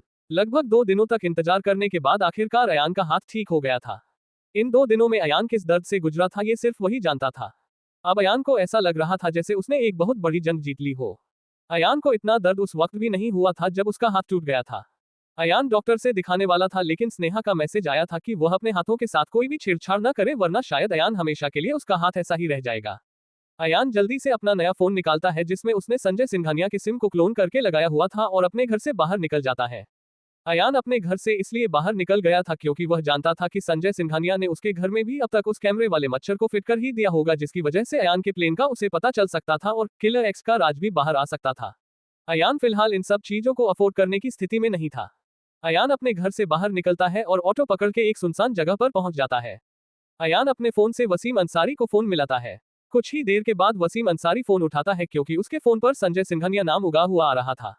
उस कॉल को देखकर वसीम अंसारी शॉक हो गया था क्योंकि कभी भी संजय सिंघानिया वसीम अंसारी को फोन नहीं करता था। संजय सिंघानिया हमेशा अबुल आजाद को ही फोन किया करता था। अगर कभी अबुल आजाद बिजी होता था तभी संजय सिंघानिया वसीम अंसारी को फोन किया करता था।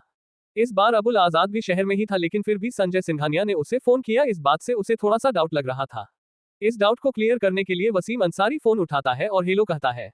अयान ने अपने एक्सप्रेशन को इस तरीके से बदल लिया था जैसे वह कोई बहुत बड़ी मुसीबत में हो। अयान एक अजीब सी आवाज में वसीम अंसारी से कहता है कि वसीम भाई प्लीज मुझे बचा लो। किलर एक्स मेरे पीछे पड़ा हुआ है और अगर तुम लोग जल्दी नहीं आए तो वह मुझे मार डालेगा। वसीम अंसारी कहता है कि मैं अभी शहर के बाहर हूं इसलिए तुम अबुल आजाद को फोन क्यों नहीं करते। अयान इधर से कहता है कि अबुल आजाद मेरा फोन नहीं उठा रहा है और तुम अभी हो कहां। अंसारी कहता है कि मैं अभी पुणे में हूं। अयान कहता है तब तो तुम कुछ ही मिनटों में मेरे पास पहुंच सकते हो। वसीम अंसारी कहता है कि कहां हो तुम। अयान कहता है कि मैं मुंबई और पुणे के बीच में पड़ने वाले जंगल में हूं और वह पागल किलर मेरे पीछे पड़ा हुआ है। जितनी जल्दी हो सके यहां पहुंच जाओ वरना मैं मारा जाऊंगा। वसीम अंसारी कहता है कि तुम उस जंगल में हो कहां। अयान इधर से कहता है मैं उस जंगल के उत्तरी भाग में छिपा हुआ हूं। वसीम अंसारी कहता है कि लेकिन तुम उसके जाल में फंसे कैसे और वह तुम्हारे पीछे कैसे पड़ गया। अयान उसकी बातों को सुनकर कहता है कि अभी तुम्हें यहाँ समझाने का टाइम बिल्कुल भी नहीं है, अगर तुम यहाँ जल्दी नहीं पहुंचे तो मैं नर्क में पहुंच जाऊंगा। वसीम अंसारी कहता है लेकिन मैं तो अकेला हूं, मेरे साथ कोई गार्ड्स भी नहीं है तो मैं तुम्हें कैसे बचा सकता हूं। अयान कहता है कि तुम्हारे पास गन तो है ना, बस उसी से काम चल जाएगा। वसीम अंसारी कहता है कि तुम्हारे पास भी तो गन था। अयान कहता है कि उस आदमी ने धोखे से मेरे गन को ले लिया, उसी गन को लेकर मेरे पीछे पड़ा हुआ है। तुम्हें जल्दी आ जाओ। उसके बाद अयान फोन काट देता है। अयान उसके बाद एक ऑटो लेता है और उस जंगल की तरफ बढ़ने लगता है। अयान के हिसाब से तो उसे लॉटरी लग गई थी कि वसीम अंसारी अकेले आ रहा है, अब उसका रास्ता थोड़ा बहुत आसान होने वाला था। अयान मन ही मन सोचता है कि एक बार अगर वसीम अंसारी पकड़ में आ गया तो अयान के बहुत सारे सवालों के जवाब आसानी से मिल सकते थे। अपनी इसी सोच के साथ अयान उस जंगल की तरह बढ़ने लगता है। अयान इस बात से अनजान था कि उसने एक बहुत बड़ी गलती कर दी थी। अयान ने वसीम अंसारी को गलत वक्त पर फोन मिला दिया था। दरअसल जब अयान ने वसीम अंसारी को फोन किया था तब वसीम अंसारी के सामने ही संजय सिंघानिया बैठा हुआ था। जब संजय सिंघानिया ने देखा था कि वसीम अंसारी को कोई उसी के नंबर से कॉल कर रहा तो उसका दिमागी संतुलन खराब हो गया था। उसके बाद उसे समझ में आ गया था कि किसी ने उसका सिम क्लोन कर लिया है और वसीम को अपने जाल में फंसाने की कोशिश कर रहा है। वसीम फोन रखने के बाद संजय सिंघानिया की तरफ देखते हुए कहता है कि आपके पीछे किलर एक्स पड़ा हुआ है। इसके बाद दोनों जोर जोर से हंसने लगते हैं। संजय सिंघानिया कहता है कि इस बार किलर एक्स ने अपना पैर कुल्हाड़ी पर दे मारा है। इस बार हम उस किलर एक्स के प्लान को उसी पर इस्तेमाल करेंगे। अब वह किलर हमारे चंगुल में फंस गया है। अब हमारे काउंटर प्लान से वह नहीं बचेगा। वसीम कहता है कि हम उस किलर को ऐसी मौत देंगे कि वह जिंदगी से नफरत करने लगेगा। उसे भी अब पता चलेगा कि हमारे जैसे लोगों से भिड़ने का मतलब क्या होता है। आज तक कोई भी हमें रोक नहीं पाया, लेकिन इसने हमारे लोगों को मारकर हमें चुनौती दी है। संजय सिंघानिया कहता है कि मेरे इस काउंटर प्लान से अपने आप को किलर एक्स कहने वाले इस किलर के जिंदगी में मौत का ऐसा तूफान आएगा जिससे वह टुकड़ों में बिखर जाएगा। To be continued. CH75 बाल बाल बचे। जैसे ही संजय सिंघानिया को यह पता चलता है कि किलर एक्स उसके सिम को क्लोन करके वसीम अंसारी को फंसाने की चाल चली है तो संजय सिंघानिया किलर एक्स के चाल को उसी पर उल्टा आजमाने का एक काउंटर प्लान बनाता है। इसके लिए सबसे पहले वह अखिलेश रावत को फोन लगाता है और कहता है कि मुझे खबर मिली है कि किलर एक्स मुंबई और पुणे के बीच में पड़ने वाले जंगलों के उत्तरी भाग में मौजूद है। अखिलेश रावत कहता है कि हम अभी अपने फोर्स के साथ वहां पहुंचते हैं और किलर एक्स को पकड़ लेते हैं। संजय सिंघानिया कहता है कि अपने पुलिस की गाड़ी में मत जाना वरना तुम्हारी गाड़ी का सायरन सुनकर ही वह वहां से भाग जाएगा। अखिलेश रावत कहता है कि आप जैसा कहे सिंघानिया साहब। वह फोन काटने वाला होता है कि संजय सिंघानिया उसे कहता है कि किलर एक्स को पकड़ने के बाद उसे पुलिस स्टेशन लेकर मत जाना बल्कि उसे हमारे हवाले कर देना ताकि हम उससे अपने सारे हिसाब चुकता कर सकें। अखिलेश हाँ कहता है और फोन काट देता है।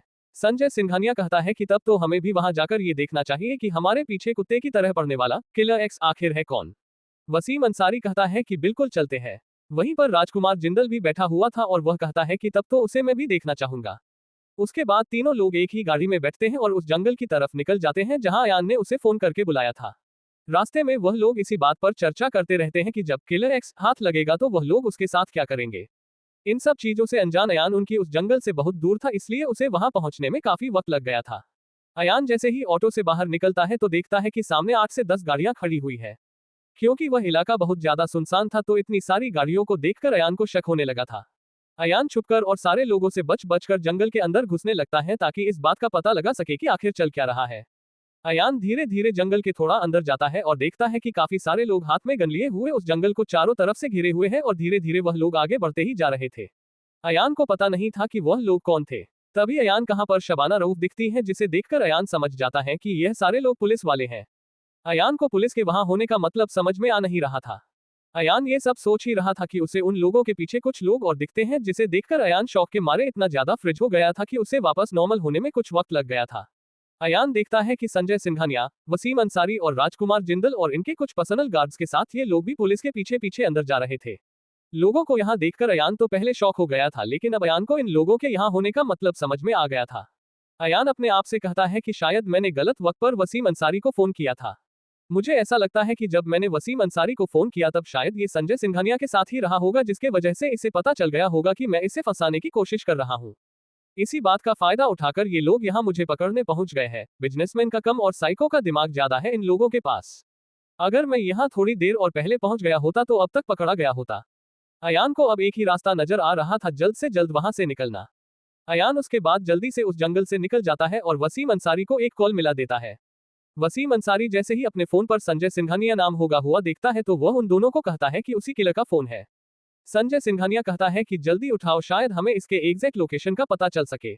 राजकुमार जिंदल भी संजय सिंघानिया के बातों में हाँ में हाँ मिलाने लगता है। वसीम अंसारी फोन उठाने के बाद कहता है कि कहाँ हो तुम? मैं जंगल के पास पहुंच चुका हूं, लेकिन इतने बड़े जंगल में तुम्हें इतनी जल्दी ढूंढना पॉसिबल नहीं है, इसलिए अगर तुम अपना एग्जैक्ट लोकेशन मुझे बताओगे तो शायद मैं तुम्हें उस किले के चंगुल से छुड़ा सकता हूं। अयान उसे कहता है कि तुझे क्या लगता है कि तू मुझे मेरे ही जाल में फंसा सकता है? वसीम अंसारी कहता है कि तुम्हारे कहने का क्या मतलब है। अयान कहता है कि बबुआ वसीम, इन सब चीजों में हम तुम्हारे बाप के भी बाप है। वसीम अंसारी हंसते हुए कहता है कि तो तुम्हें इस बात का पता चल गया तो अब तुम बचोगे कैसे। अयान हंसते हुए कहता है कि बबुआ, उस जंगल से तो हम कब के निकल चुके हैं। तुझे क्या लगता है मुझे पकड़ना इतना आसान है। इस घटना से तुम यह मत समझ लेना कि तू बच गया है बबुआ, काहे कि बहुत ही जल्दी तू मरेगा। तू बस इतना ही समझ ले कि तेरी जिंदगी कुछ दिन और बढ़ गई है। अयान के ऐसी बातों को सुनकर वसीम अंसारी का गुस्सा 7वें आसमान पर पहुंच गया था। वसीम अंसारी गुस्से में गरजते हुए कहता है कि जिस दिन तुम मेरे हाथ लगेगा उसी दिन तेरे शरीर के टुकड़े टुकड़े करके अलग अलग शहरों में फिकवा दूंगा। अयान कहता है कि बबुआ, सपना मत देखो और अपने बगल में खड़े हुए संजय को जरा फोन देना। तो चूंकि फोन स्पीकर पर था तो संजय सिंघानिया जल्दी से वसीम अंसारी से फोन ले लेता है और कहता है कि बोलो, क्या बोलना चाहते हो। अयान कहता है कि बबुआ, तुझे भी हम बहुत जल्द खत्म करने वाले हैं। संजय सिंघानिया कहता है कि मुझे ऐसा लग रहा है कि तुम अब सपने देखने लगे हो। अयान कहता है कि कुछ दिन पहले तू जंगल में उन मच्छरों का जो डीलवा किया था ना, उसको हम अपने आंखों से लाइव देखे थे बबुआ। इस बात को सुनकर संजय सिंघानिया शौक में पहुंच गया था। संजय सिंह इनानिया इतना ज्यादा शौक में पहुंच गया था कि उसके मुंह से आवाज ही नहीं निकल रहा था। अयान कहता है कि लगता है कि इतना छोट का शौक से ही तुम्हारा आवाज वहां निकलना बंद हो गया था। जब हम तुमका इससे भी बढ़कर शौक देंगे तब तो कहीं तुमको हार्ट अटैक ना आ जाए। अयान के इस बात को सुनकर संजय सिंघानिया अंदर तक हिल गया था और वो हिम्मत जुटाने के बाद गरजते हुए कहता है कि तुम्हारे कहने का क्या मतलब है। To be continued. CH-76 इसे ही कहते हैं डर। अयान उसे कहता है कि शांत हो जाओ बबुआ, काहे कि मेरे अगले खबर से तुम्हारे पैरों तले पूरी धरती खिसक जाएगी। वह क्या है ना, मैंने तुम्हारे सारे मच्छरों को हैक कर लिया है और अपने कंट्रोल में कर लिया है। अब वह तुम्हारे नहीं मेरे इशारों पर नाचेंगे। उसका इस्तेमाल तू मेरे को पकड़ने के लिए करने वाला था ना, लेकिन अब तू अपने ही जाल में फंस चुका है। अयान के इतना कहते हैं संजय सिंघानिया की तो ऐसी हालत हो गई थी जैसे किसी ने उसे स्टेच्यू बोल दिया हो। संजय सिंघानिया तो डर की वजह से इतना ज्यादा हिल गया था कि उसने अपनी पेंट गीली कर ली थी। अयान उसे कहता है कि तुझे मैं इतनी आसानी से नहीं मारूंगा। तेरे पैसों का बहुत ज्यादा घमंड है, इसलिए मैं पहले तुझे सड़क पर लाऊंगा, फिर उसके बाद तुझे भिखारी बनाऊंगा और आखिर में इस धरती को तुम्हारे बोझ से मुक्त कर दूंगा। फिर तुम इतने बड़े बिजनेसमैन हो तो मेरे बातों के पीछे का मतलब तो समझ ही गए होंगे। इतना कहते ही फोन काट देता है और एक ऑटो को पकड़कर वापस अपने घर की तरफ रवाना हो जाता है। फोन के कटते ही संजय सिंघानिया के दिल पर जैसे बिजली गिर गई थी। उसके इस खुफिया डील के बारे में तो वसीम अंसारी और राजकुमार जिंदल भी नहीं जानते थे, तो किलर एक्स कैसे पता चला, ये बात उसे अंदर ही अंदर कचोट रही थी। संजय सिंघानिया की ऐसी हालत देखकर राजकुमार जिंदल कहता है कि क्या हो गया तुम्हें और तुमने अपनी पैंट क्यों गीली कर ली। संजय सिंघानिया कहता है कि हम पर बहुत जल्द एक बहुत बड़ी मुसीबत आने वाली है। संजय सिंघानिया की बातों को सुनकर वसीम अंसारी और राजकुमार जिंदल दोनों एक साथ कहते हैं कि कौन सी मुसीबत आने वाली है। संजय सिंघानिया कहता है कि अगर उस किलर ने मुझे जो बातें बताई है अगर वह सही है तो मुंबई में बहुत बड़ा कत्लेआम होने वाला है। इतना बड़ा होगा कि शायद हमारा इतना बड़ा साम्राज्य उखड़ जाएगा। इससे पहले कि वह दोनों आगे कुछ पूछ पाते संजय सिंघानिया उन्हें रुकने का इशारा करता है और वापस कार की तरफ बढ़ने लगता है। पुलिस अभी भी छानबीन में लगी हुई थी जिसे वसीम अंसारी यह कहकर रोकवा देता है कि किलर एक्स भाग चुका है। वसीम अंसारी की बात सुनकर सारे पुलिस वाले वापस अपने अपने काम पर चले जाते हैं। वसीम अंसारी राजकुमार जिंदल से पूछता है कि आज मैंने पहली बार संजय सिंघानिया को इतना ज्यादा डरा हुआ देखा है। वह डर के मारे इतना कांप रहा था कि पैंट में ही मुंह डाला। राजकुमार जिंदल कहता है कि लेकिन उसने कौन सी मुसीबत का जिक्र किया था जिससे हमारे अंपायर को खतरा है। वसीम अंसारी कहता है कि मुझे भी उसकी बातें कुछ समझ में नहीं आई। राजकुमार जिंदल कहता है कि चलो चलकर पता करते हैं। वसीम अंसारी भी उसकी हाँ में हाँ मिलाता है और वापस कार की तरफ बढ़ने लगता है। संजय सिंघानिया कार के पास पहुंचते ही जल्दी से ड्राइवर को उसके ऑफिस में जाने का इशारा करता है। वह ड्राइवर भी संजय सिंघानिया के इशारा को पाकर गाड़ी को उसके ऑफिस की तरफ तेजी से भगाने लगता है। संजय सिंघानिया को ऐसा लग रहा था कि वह ड्राइवर गाड़ी को बहुत स्लो चला रहा है, इसलिए वह गाड़ी को एक जगह रुक जाता है और ड्राइवर को नीचे उतारकर खुद ही गाड़ी लेकर अपने ऑफिस की तरफ जाने लगता है। ड्राइवर को अपने पॉकेट में मौजूद सारे रुपए देकर संजय सिंघानिया वहां से निकल जाता है। उस ड्राइवर को याद था कि आपसे पहले संजय सिंघानिया ने उसे कभी टिप नहीं दिया था, लेकिन आज उसने बिना देखे अपनी पॉकेट में मौजूद सारे रुपए उसे दे दिए थे। वह ड्राइवर जब रुपए को गिनता है तो लगभग 40,000 के आसपास थे, जो कि उसके महीने की सैलरी से दुगना था।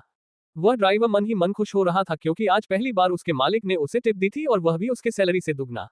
उसके खुशी का तो कोई ठिकाना ही नहीं था। संजय सिंघानिया उसी हालत में आधे घंटे के अंदर लगभग अपने ऑफिस पहुंच जाता है। रास्ते में आज उसने इतने सिग्नल तोड़ डाले थे जितने उसने अपनी जिंदगी में नहीं तोड़े थे। संजय सिंघानिया गाड़ी को गेट पर ही छोड़कर जल्दी से अपने ऑफिस के अंदर जाने लगता है। संजय सिंघानिया इस वक्त इतनी हड़बड़ी में था कि उसने अपने कार के गेट को बंद तक करना भूल गया था। पसीने में लथपथ और गीले पैंट में संजय सिंघानिया जल्दी से अपने ऑफिस में बने केबिन की तरफ दौड़ने लगता है। उसके ऑफिस के लोग उसकी ऐसी हालत देखकर कुछ समझ ही नहीं पा रहे थे कि हो क्या रहा है। संजय सिंघानिया इतनी हड़बड़ी में आया था कि अपने गार्ड्स को भी साथ लाना भूल गया था। संजय सिंघानिया को ऐसी हालत में देखकर उसका मैनेजर अरुण सिंह जल्दी से उसके पीछे जाने लगता है। इससे पहले कि अरुण सिंह संजय सिंघानिया के केबिन में दाखिल हो पाता, संजय सिंघानिया अंदर घुसते ही अपने केबिन को लॉक कर लेता है। वह जल्दी से उस लैपटॉप को निकालता है जिसमें उन मच्छरों का सारा कंट्रोल था। संजय सिंघानिया ये देखकर राहत की सांस लेता है कि उसके इन मच्छरों को कोई नुकसान नहीं पहुंचा है। संजय सिंघानिया मन ही मन सोचता है कि उस किलर एक्स ने मुझे झूठ कहा था। संजय सिंघानिया ये सब सोच ही रहा था कि उसका फोन बजने लगता है। संजय सिंघानिया इस बात को देखकर शॉक हो गया था कि उस फोन पर उगने वाला नंबर उसी का था। संजय सिंघानिया के फोन उठाते ही अयान कहता है कि क्या हुआ संजय बाबू, आप तो अपनी गिली पतलून बदलना भी भूल गए हैं। इससे पहले कि संजय सिंघानिया कुछ कह पाता, अयान कहता है कि अब तुझे पता चला, इसे ही कहते हैं डर। अयान के आता है कि अब तक तो मैंने तुम्हारे मच्छरों को हैक नहीं किया है, लेकिन बहुत जल्द मैं उन्हें हैक करने वाला हूँ।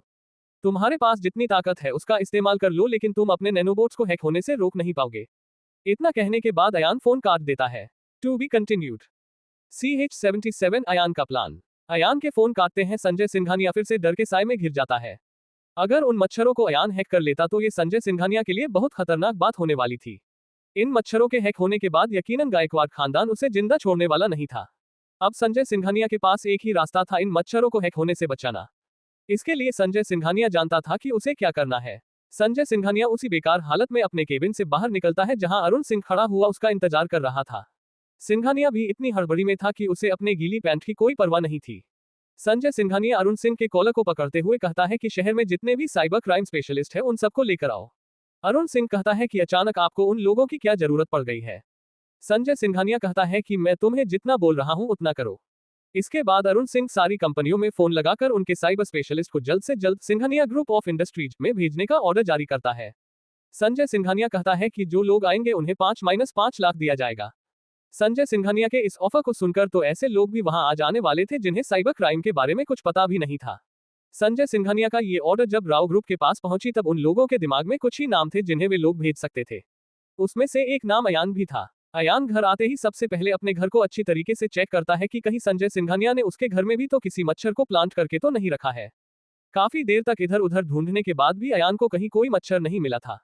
अयान जल्दी से अपना लैपटॉप निकालता है और उन मच्छरों को हैक करने के लिए अपना काम शुरू कर देता है। चूंकि अयान के अनट्रेसेबल वायरस की वजह से सिंघानिया ग्रुप के बहुत सारे सिस्टम्स के एक्सेस उसके पास आ गए थे। अयान हर सिस्टम में घुसकर उन नैनोबोट्स के बारे में जानने की कोशिश करता है, लेकिन संजय सिंघानिया के किसी भी सिस्टम में नैनोबोट्स का नामो निशान नहीं था। अयान ने उसे जोश जोश में धमकी तो दे दी थी, लेकिन अब अयान को कोई रास्ता नहीं सूझ रहा था। अयान सब सोच ही रहा था कि उसके फोन पर अर्जुन राव का कॉल आने लगता है। उसके फोन देखने के बाद अयान पहले गुस्सा तो हुआ था, लेकिन फिर सोचता है कि कहीं लंदन के ट्रिप के बारे में कोई जानकारी देने के लिए उसने फोन किया होगा। अयान के फोन उठाने के कुछ कहने के पहले ही अर्जुना कहता है कि तुम्हें जल्द से जल्द सिंघानिया ग्रुप्स ऑफ इंडस्ट्रीज में पहुंचना होगा। अयान कुछ बोलने ही वाला होता है कि अर्जुन राव कहता है कि यह मेरा ऑर्डर है, इसलिए जितनी जल्दी हो सके वहां पहुंचो। अयान कहता है कि ठीक है। अयान समझ गया था कि यह सब संजय सिंघानिया को दिए गए उसकी धमकी की वजह से ही हो रहा है। अयान के लिए तो ये सोने पर सुहागा हो गया था। अब तक अयान के पास उन मच्छरों के कंट्रोल तक पहुंचने का कोई रास्ता नहीं था, लेकिन संजय सिंघानिया की इस गलती की वजह से अयान के पास उन कंट्रोल तक पहुंचने का एक रास्ता निकल आया था। अयान मन ही मन सोचता है कि डर की वजह से संजय सिंघानिया ने अपने पैर पर कुल्हाड़ी मार ली है, जो मेरे लिए काफी फायदेमंद साबित होगा। अयान उसके बाद अपना लैपटॉप उठाता है और सिंघानिया ग्रुप ऑफ इंडस्ट्रीज की तरफ रवाना हो जाता है।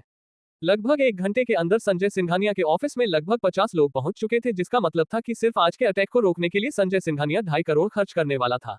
एक एक करके सारे लोगों को अंदर बुलाकर उस सॉफ्टवेयर के कोड सौंप दिए गए थे जिसे बचाना था।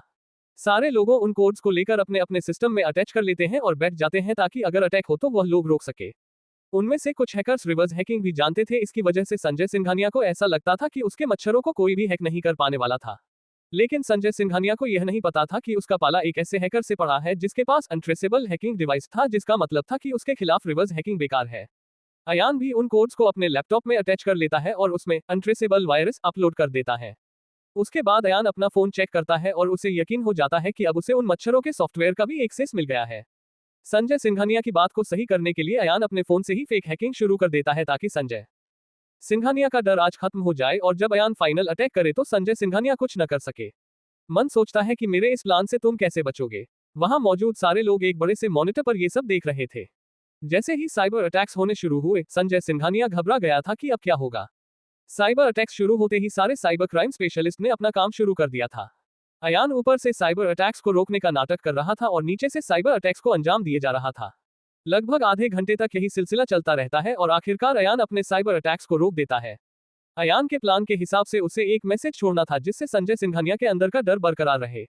अयान ऐसा ही करता है और वहां मौजूद सारे सिस्टम और वह बड़ा सा मॉनिटर पूरी तरीके से ब्लैंक हो जाता है और धीरे धीरे उस पर कुछ लिखना शुरू हो जाता है।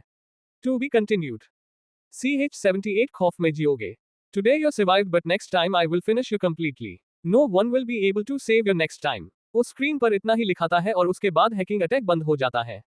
सारे लोग आपस में खुशियां मनाने लगते हैं। वहां मौजूद लोगों के हिसाब से यह काफी ज्यादा शक्तिशाली साइबर अटैक था। इस अटैक के फेल होते हैं संजय सिंघानिया बच्चों की तरह उछलने लगा था।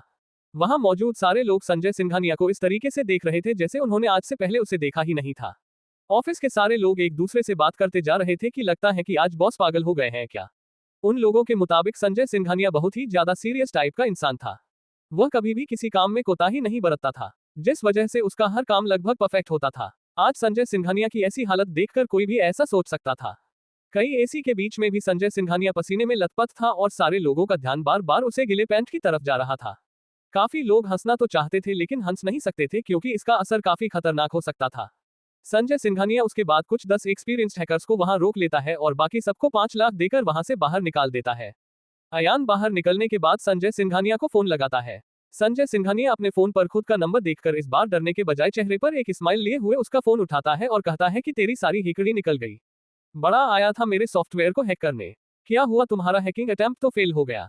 अयान उसे कहता है कि इतना जल्दी खुश ना ही हो जाओ बबुआ, क्योंकि यह तो सिर्फ पहला ट्रेलर था। इसके बाद तुम और भी ट्रेलर्स देखोगे और कुछ हफ्तों के बाद फिल्म भी रिलीज हो जाएगी।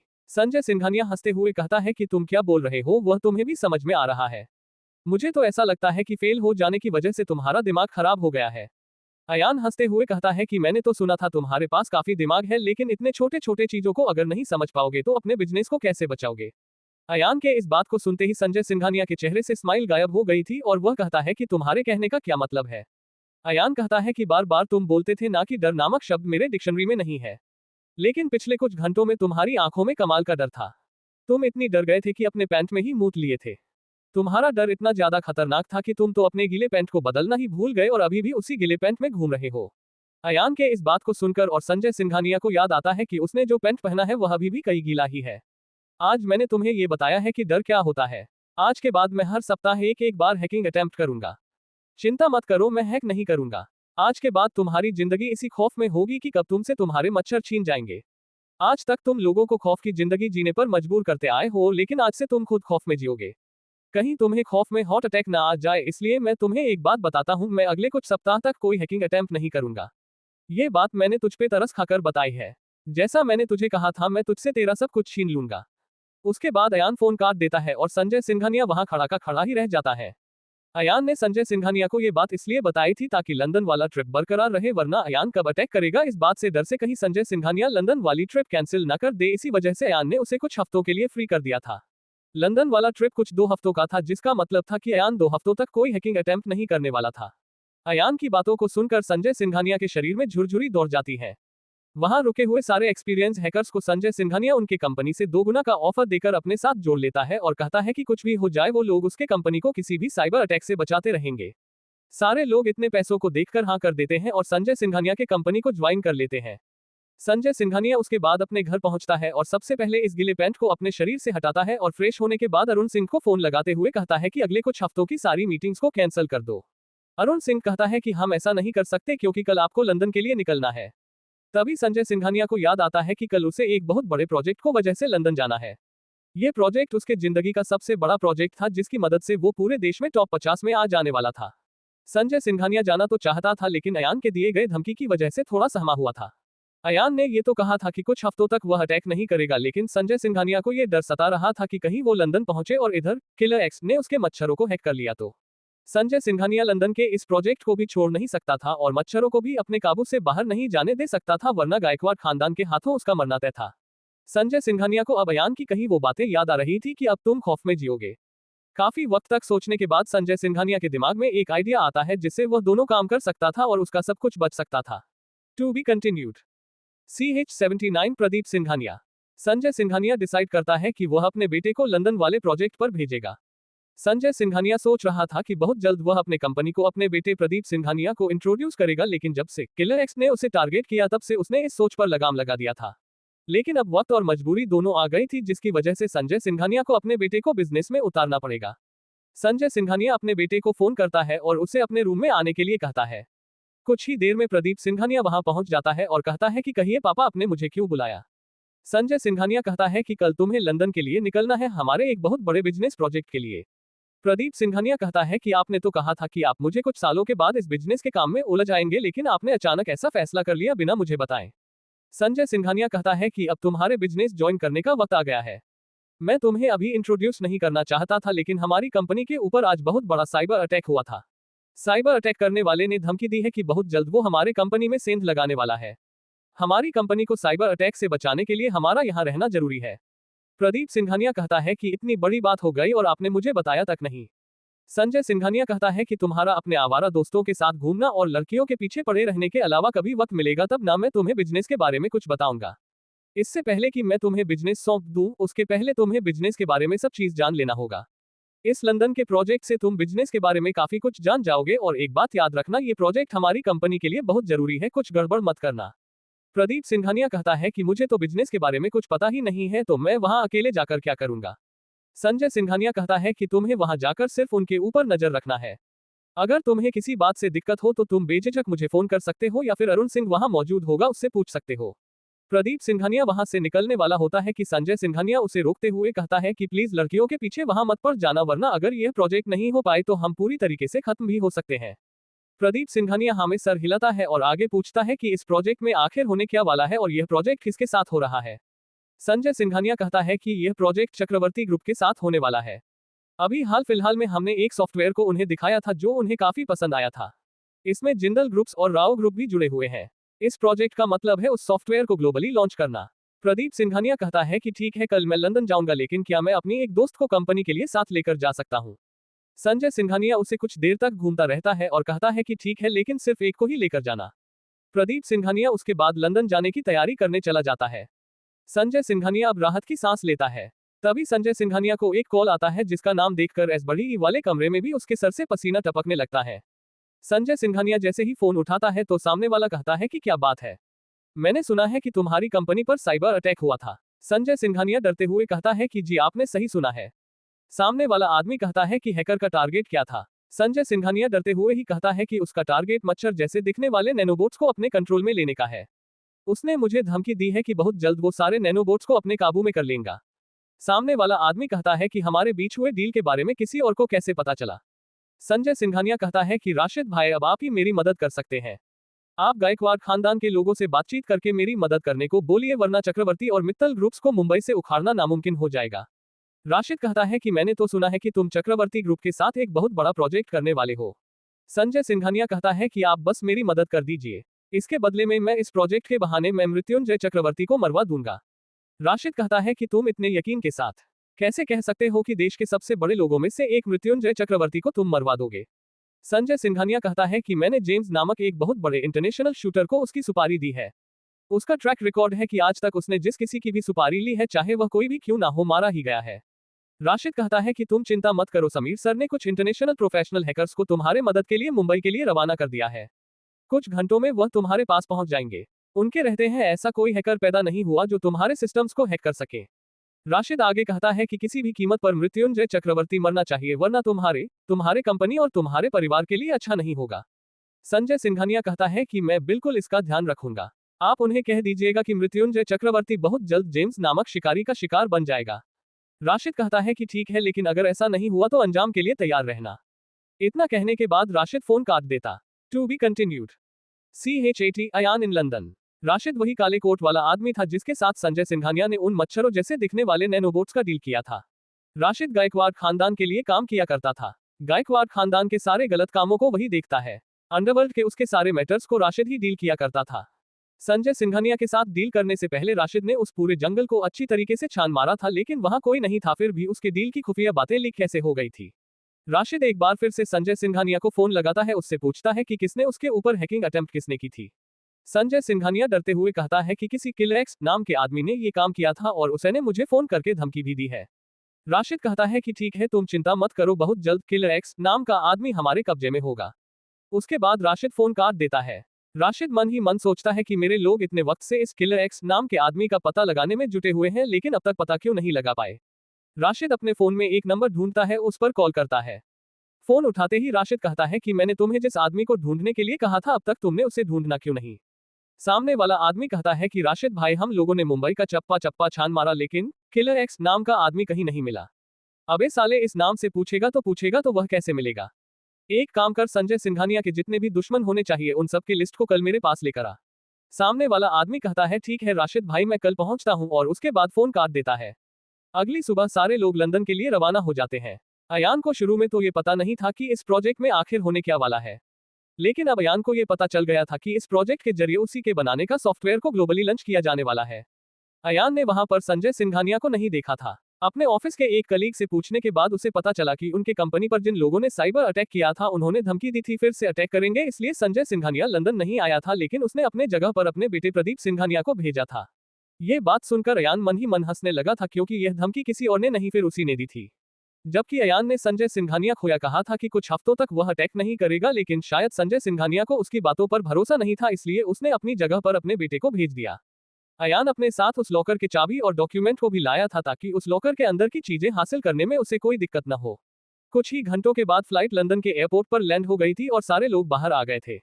उसके बाद सारे लोग उस होटल की तरफ चले गए थे जिन्हें उन लोगों के लिए बुक किया गया था। प्रोजेक्ट शुरू होने में अभी 2 दिन बाकी था, इसलिए सारे लोगों को फ्री कर दिया गया था कि आराम से लंदन घूम सकते हैं।